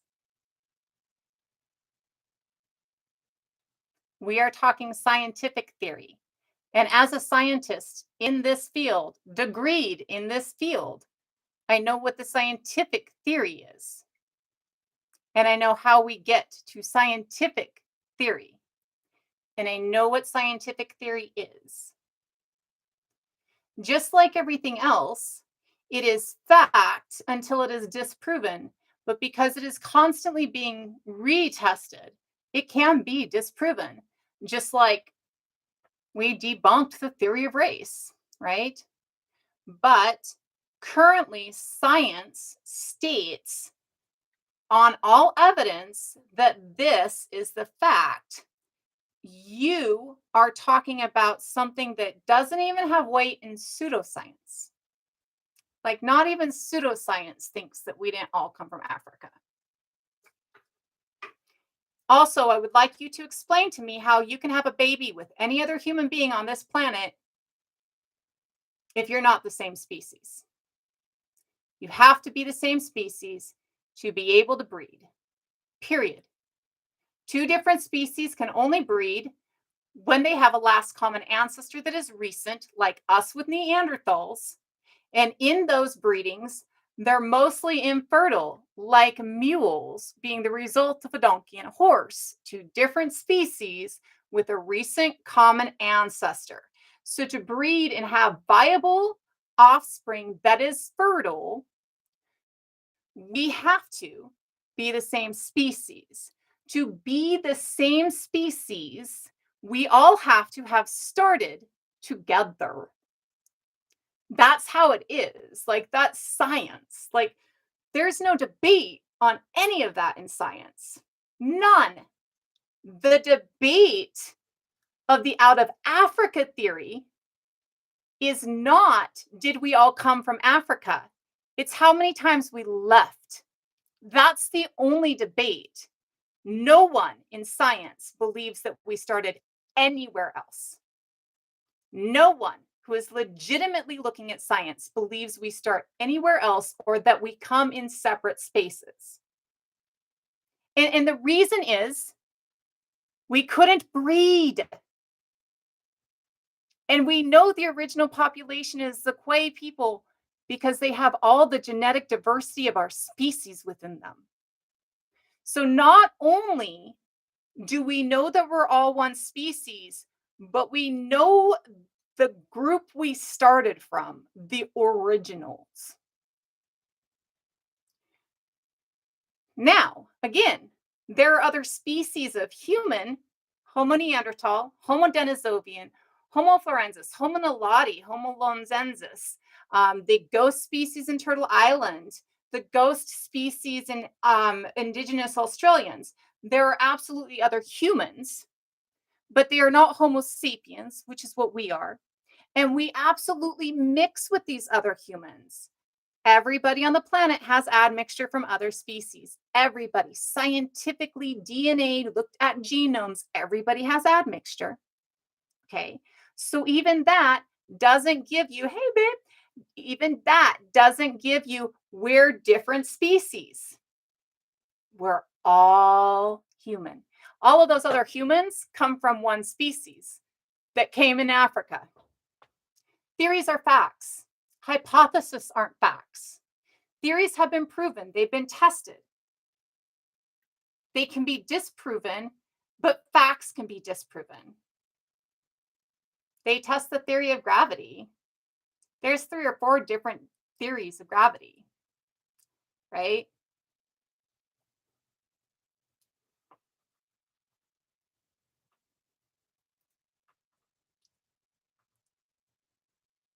Origin stories are proven by science. All origin stories, haven't met a one that can't be proven by science. And origin stories do state many different things. But even then, so the origin stories that say that Turtle Islanders were created here, because there are origin stories that state that Turtle Islanders were created here. That's true. The Ceruti mastodon find is 130,000 years old, which means it's a descendant species of Homo erectus, because sapiens not out of Africa at this time. So the Ceruti mastodon find means that Homo erectus makes it here to Turtle Island like it makes it everywhere else. It's already crossed water into Florensis or Flores and into Lonzens. So we know it crosses water. It makes it up into here like it does everywhere else. When it makes it up at here, it speciates like it does everywhere else. The speciation, like it speciates into Neanderthal and Denisovian and Florensis, right?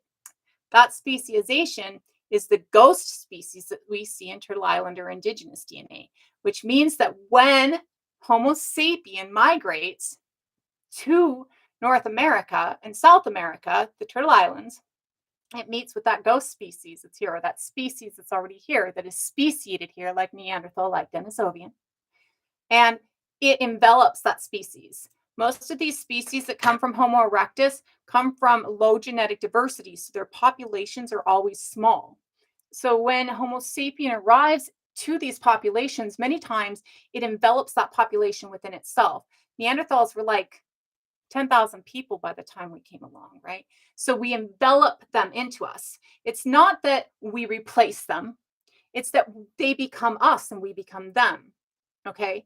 So as we envelop the species that's here, we become a part of the species that was here. So we were created here. So this proves Turtle Islander indigenous stories, not all of them, because some of them say something completely different, but proves the Turtle Island indigenous stories that state that we were created here correct within science.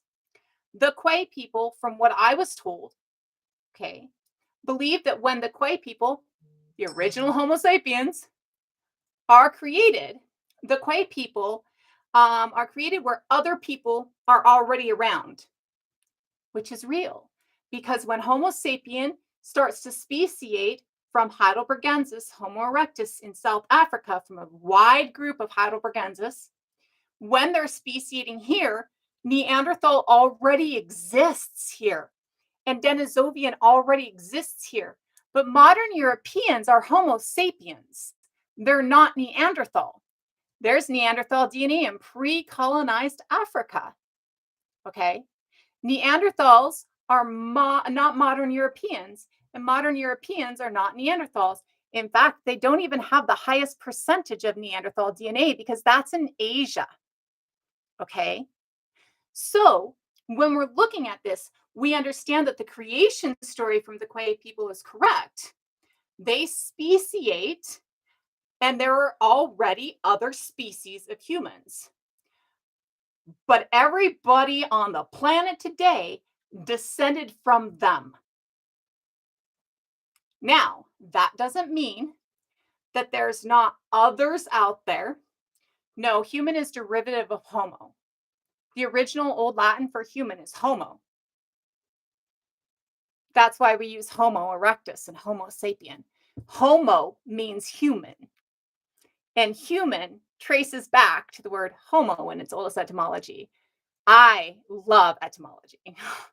Trying to do the etymology thing with me might not be your thing. Just saying. So, when you look at that, you see that we all come from Africa. And when you trace the mitochondrial DNAs, you see too, because when they label mitochondrial DNAs, everything L is in Africa, then M is right outside of Africa, M, N, O, and it goes out, right? The like A, B, and stuff is over here. But that's because these are distinct lines after here, and they had to restart them. But that's not a compound word. You've made it a compound word, and it was never a compound word. You made up a compound. It was never a compound. And hue has nothing to do with it. Because the Greeks didn't give a flying fuck about the hue of your skin.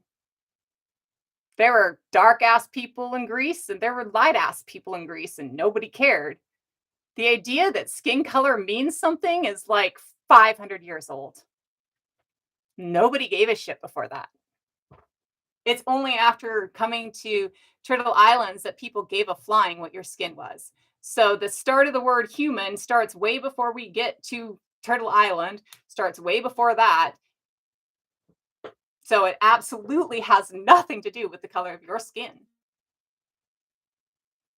They are pretty deep in the Kool-Aid.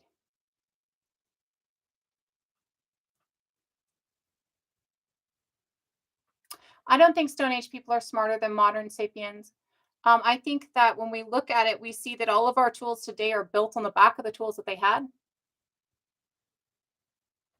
Yes, hue and man are two separate words. You put them together and made it into a singular word.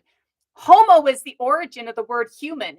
You twisted something that doesn't exist into something that does exist because you're racist and you can take it elsewhere. Thank you so much for muting them. But you can take it elsewhere.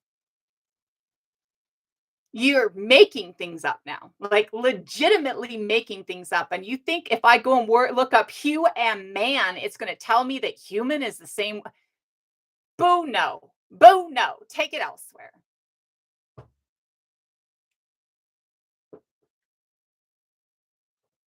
So, anyways,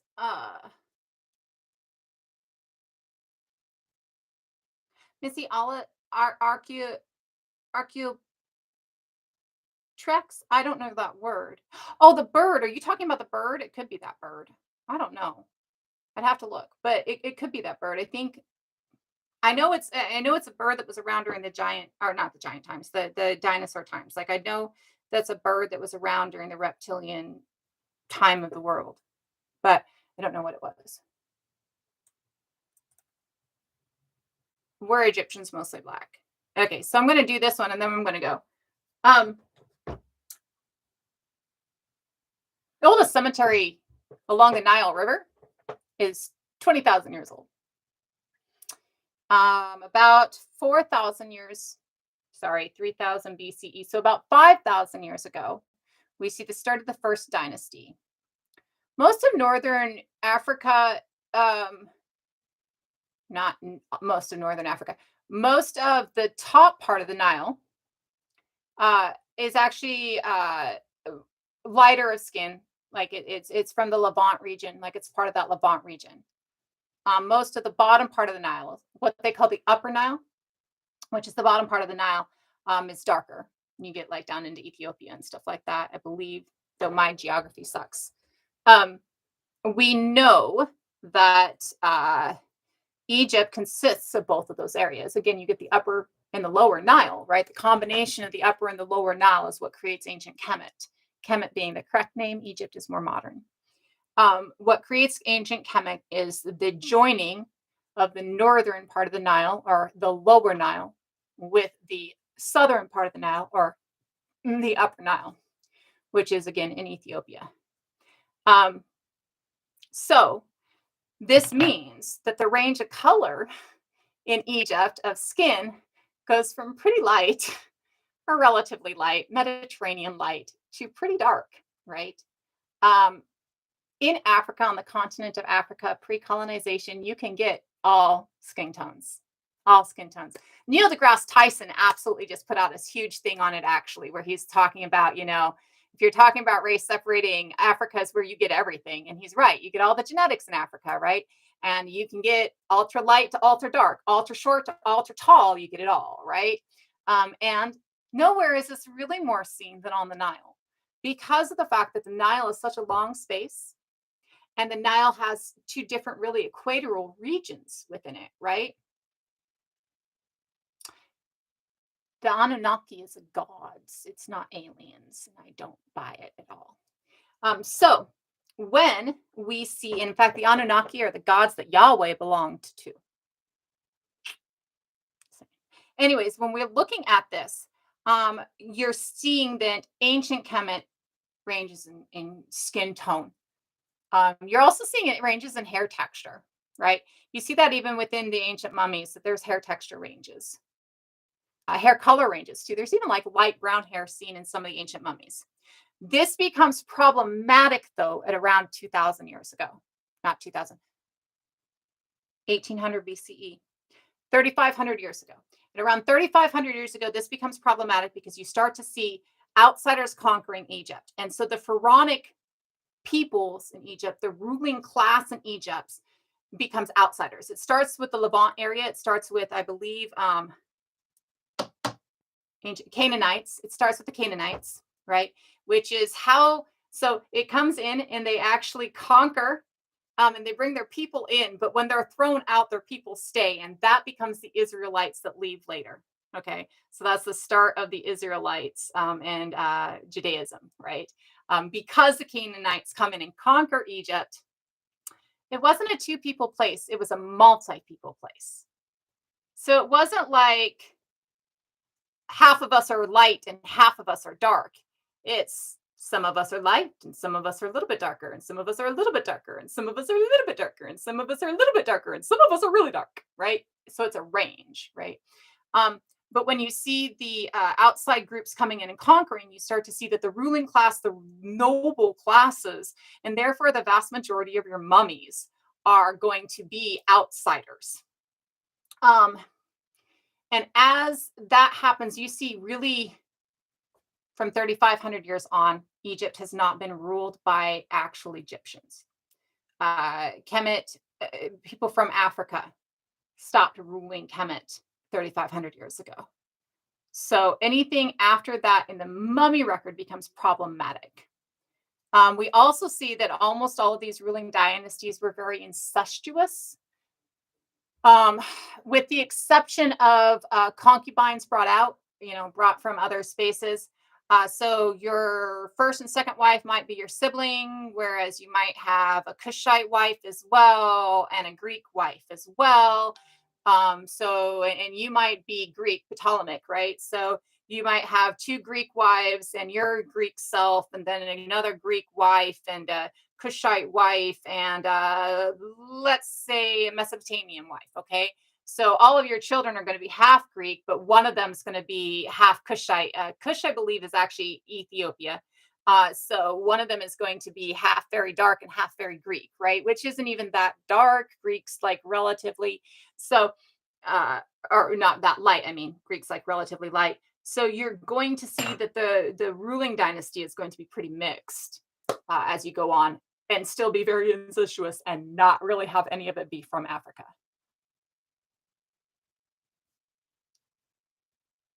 This topic, so I only get this stuff from reading Egyptian. So I studied the Celts when I started looking at things for ancestry, and I didn't. I still don't think I don't.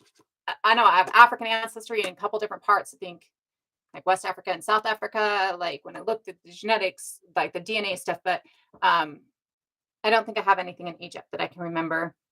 So this has been like a passion study, not like an ancestry study. Early dynastic Egypt. This is one I read for college. And so I actually did some Egyptology, though it's not a focus. I did this Egyptology because it was more of a, well, and so this stuff also goes into, to get it, because so much of it is outside ruled for so long, you also want to do things like look at the Near Ancient East or the ancient Near East, right? You want to look at a couple of these different places. When looking at things like this, you want to take things like the ancient Near East and go, okay, so they're going to tell you that they started writing, but pictographic writing predates cuneiform. And pictographic writing is absolutely writing. So hieroglyphs predate cuneiform by a couple of millennia, right? So when they talk about like the earliest writing, it's not the earliest writing, it's the earliest alphabet, which is a difference. It's not the earliest form of writing. I don't think that most ancient people had a divine creator. Omnipotent beings is new, and there's only three religions on this planet that believe in an omnipotent being, to my knowledge. The three religions on this planet that believe in an omnipotent deity are all rooted from the same space. They're all based on the Torah. And they are the only peoples that believe in an omnipotent deity. And it should be understood that the originators of that religion didn't believe in an omnipotent deity.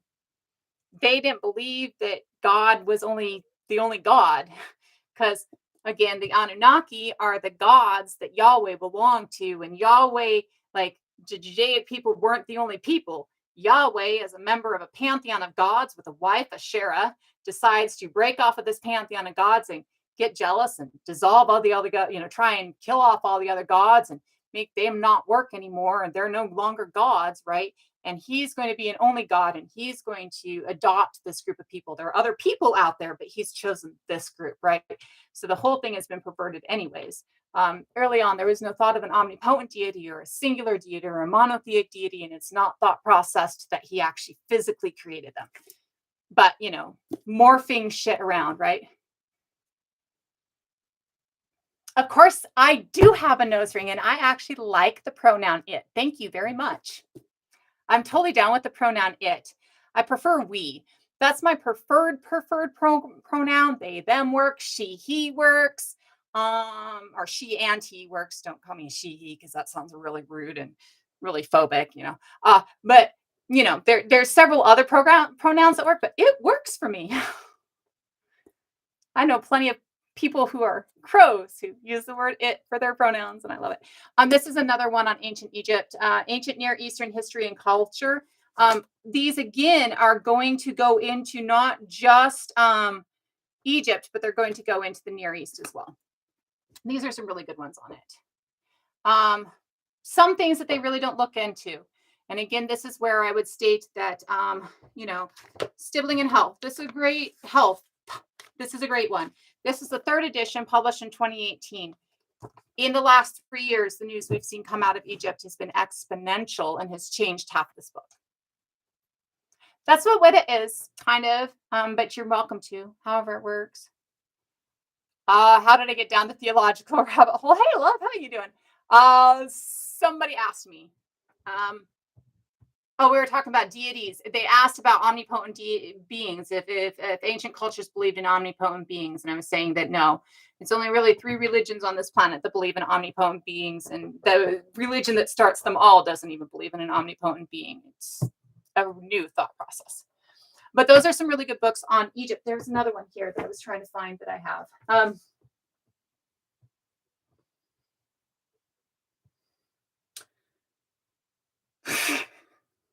My bookshelf is such a weird space. I have Black Elk Speaks and Braiding Sweetgrass right next to the Oxford Bible. There it is. Introduction into the archaeology of ancient Egypt. This one I liked mainly because this one is showing a lot of the old architecture, but it also goes into this is where you start to see queens. And that's the other thing that I would state, because a lot of our conversation today, as requested, we're trying to focus a bit more on women, but we started somewhere else. The knowledge that there's 17 queens on the list of kings in Egypt, 17 sole ruling queens, and you don't see that in any of these. You have to read other articles. You have to actually read. There's a couple of people who have focused on stuff like that, and you have to look into that. And that was something I got somewhere else. Like, it started with my Egyptology class, but it got somewhere else, and I don't remember what article. So I will see if I can find the articles that I have that talk about the different lists of queens in Egypt, because there are plenty. Yeah, there's a lot of. Well, I think we were all animism first. These books are not found in my links. These books will cost you like $100. These are all archaeology texts or textbooks. Books I would recommend. I don't, and I say this a lot. I have articles that I recommend more than I have books, only because of the fact that books are swiftly outdated anymore. Hatshepsut was awesome. But articles are not as easily outdated anymore. But I will see if I don't usually do a study or focus on Egyptology either, but other than like some passion stuff. But I'll see what I've got, and I'll see if I can put some stuff.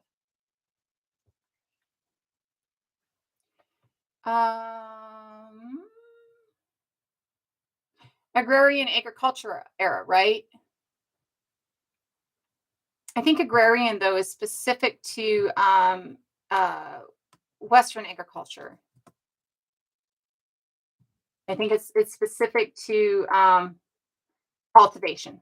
It's specific to cultivation, and that's going to be your difference right there, right? Well, it says related to cultivating land, cultivated, or the cultivation of land. So if that's not what you were talking about, let me know.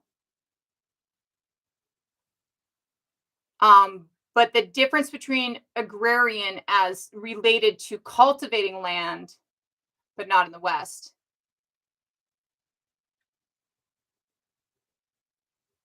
So we've talked a few times about tending versus cultivation, right? And I think that that's really the animistic difference, right? This is the agrarian era because I technically most agriculture. So agriculture isn't nomadic. Tending is nomadic, but agriculture isn't. So agriculture is let me see if I can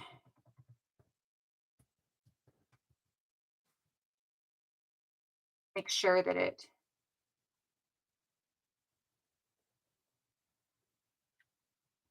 So, agriculture defines as cultivation of the soil for the growing of crops and rearing of animals. Practice of farming. But it's saying including simple definition from Merriam-Webster is the science or occupation of cultivating the soil, producing crops, and raising livestock. Hello, hello. I love the Kevin Sorbo Hercules series. It's fucking goofy and funny as fuck, but yes. But not in the West. Okay, so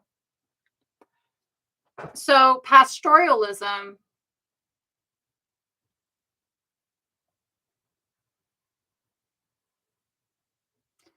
Go ahead and re-ask subtle. I'm not sure. Not sure what the so most agriculture was nomadic. I would state that agrarian and agriculture are not nomadic. I would state that cultivation, or not cultivation, tending is nomadic. Like we talked about, like hunter gatherer versus collector, right? The hunter gatherer groups are the groups that migrate along the season and collect along the seasonal migration pattern, whereas collectors stay in one place and go out and collect during the seasons. Um, both of these are not cultivating, are tending. Whereas cultivating, when we've talked about this, that Western agricultural farm style that removes everything, it tills the land, it cultivates the soil, which is pulling out. Let me look at what the actual definition of cultivation is.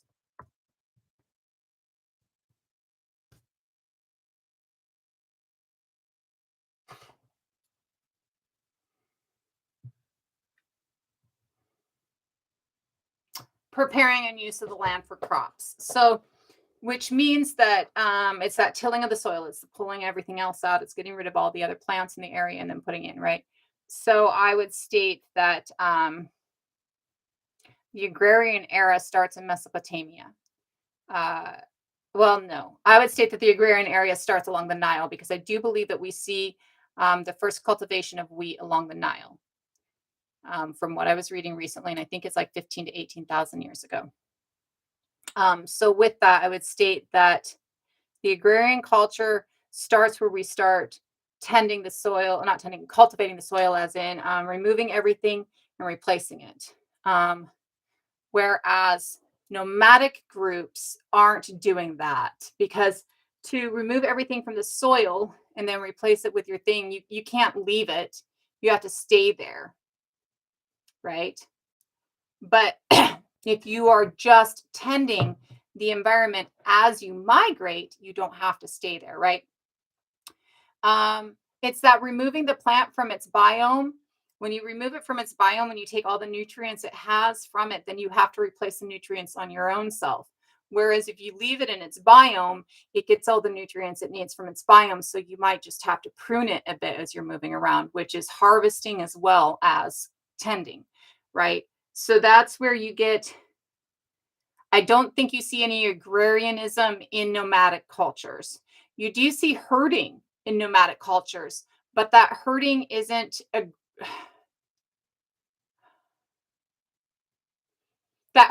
agriculture. It would be agrarianism, the animal raising part of agrarianism without the cultivating of the land part of agrarianism, because it says cultivating the land and tending animals, or an animal cultivating land and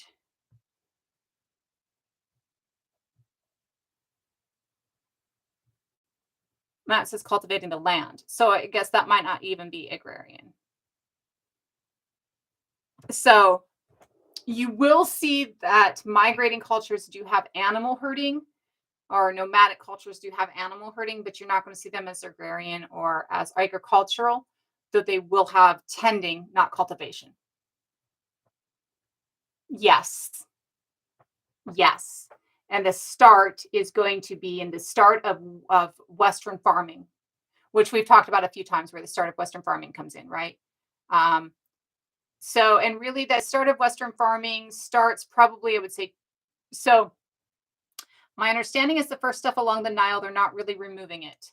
They're not tilling soil at first. The Nile area is a space that wheat grows naturally, and it's also a space where the yearly flooding of the Nile helps all of that, right? So it doesn't really need to be a tilling; it's a more of a tending, right? So then when we get to the Middle East, which is our Mesopotamia kind of area, which is also a space where you see wheat naturally and barley naturally, but where we start to see the start of small farming and before we start to see those first cities based on agriculture, that start of small farming where they are tilling the soil and they're pulling it out.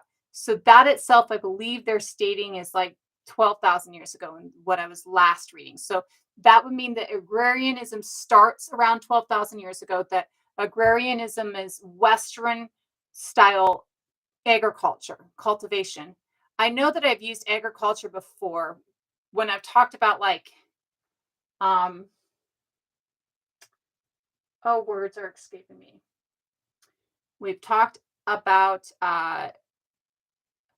eco sustainability and the new terminology used, and I've talked about it's agriculture here as well, but only in the idea of the science of taking care of plants, the science of interaction with plants. It's not, so I really should change the way I word that because it's a totally different way of taking care of plants than that agricultural thought process. Yes, so Gobekli Tepe is part of that. Gobekli Tepe is so our first cities built on agriculture, we've talked about in here. The first one is Angazal. And Gobekli Tepe is 10,000 to 11,000, I think. Because the new Tepe that came up is 12,000, and that was really big. But we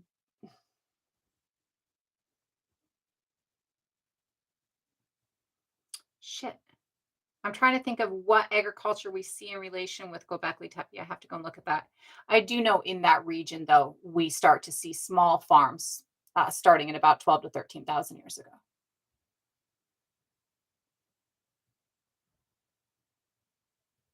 So pre-agrarian, regardless of how the land was tended, was not settled. No, I don't think that that's safe to assume. And the reason I don't think that's safe to assume is collector cultures settle. Collectors stay in the same space. They'll build cities like the uh the the Haudenosaunee is in the Algonquin. These are all collector cultures. They build cities and then they go out to collect, but they've stayed in that city space for hundreds of years, maybe, and they've built entire cities in the land itself. So it's Pueblo people. The Pueblo people, though, I believe, had small agricultural farms. Like I think that there was some form of actual agriculture, not tending, but cultivation within the Pueblos. I can't remember off the top of my head, but they're seeing people who are building huge cities who are still going out and collecting and bringing back for the cities. So I do believe you see settling before you see agriculture, depending. Like so, you're still going to have your hunter gatherer groups. Again, hunter gatherer versus collector is only about the way that you get your food, really. It's all that boils down into like staying in a specific space, or but even if you're migrating, it's so your range of migration. So the Midwest in the United States, think of the prairies, the plains in the United States. You're going to have three or four different, well, way more, but let's take, this is going to severely narrow this, and this may be true of one group within this people, but it is not true of all groups within this people. So we call the Lakota, Nakota, Dakota people the Sioux, which is not their name. A specific group, let's take the Standing Rock tribe in North Dakota, might move, and they're on Cannonball River in North Dakota, might move around in this area next to Cannonball River, where maybe in the summer they camp on the river, and in the winter maybe they camp back up in this like in dried creek beds because it prevents the wind from coming in because this is a very windy area, let me tell you. And so this dry creek bed that they camp in for their winter because it's also a really good hunting spot. There's always deer going through it. This is hypothesis. Okay, this is not something I've heard. I'm just trying to examine or explain, right? So they camp in the same stream bed every year because the deer come through this stream bed every year. They camp on Cannonball every summer because in the same space. State it's where Standing Rock happens, which is actually it's like tributaries that all come in together. Okay, so and it's I mean Standing Rock is right below the Standing Rock Reservation, like the homes, right? So where Standing Rock, the movement happens, is right below. Like literally, you can look down from the group of homes down onto this riverbed, basically, right? So, and I believe part of this riverbed was actually part of the riverbed that was stolen by, uh, not Roosevelt, Kennedy. But when we're looking at that, they might camp every summer in this tributary area where it all comes together because it's a great place to get. It's almost swampy in this area, so they camp there every summer, and they camp in the same riverbed every winter or stream bed every winter. And every spring they go up here to this specific spot because there's berries every year right there. And then every fall they go down to this specific spot because it's where the buffalo run through. Okay. Um, all of these spots might be within 2 miles of each other on a map, right? And every spot they return to year after year after year after year. But they are still considered a hunter gatherer society because they migrate with the seasons to get their food. Whereas a collector society would pick a place in the middle, sit their butts in the middle, and then every spring they would go north and get berries, and every summer they would go south and get buffalo, and every winter they would go east and grab or west and grab the deer, right? So they're going to sit themselves in the middle of all the things and bring it back.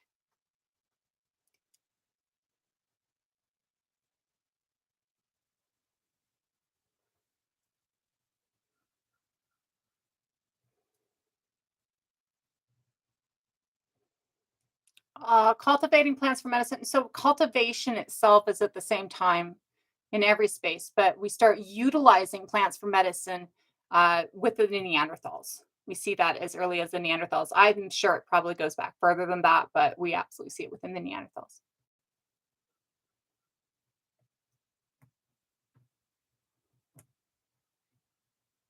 So we actually see like in the Pacific Northwest, there are hunter-gatherer groups that actually would build they would have houses built in each space, cedar long halls built in each space.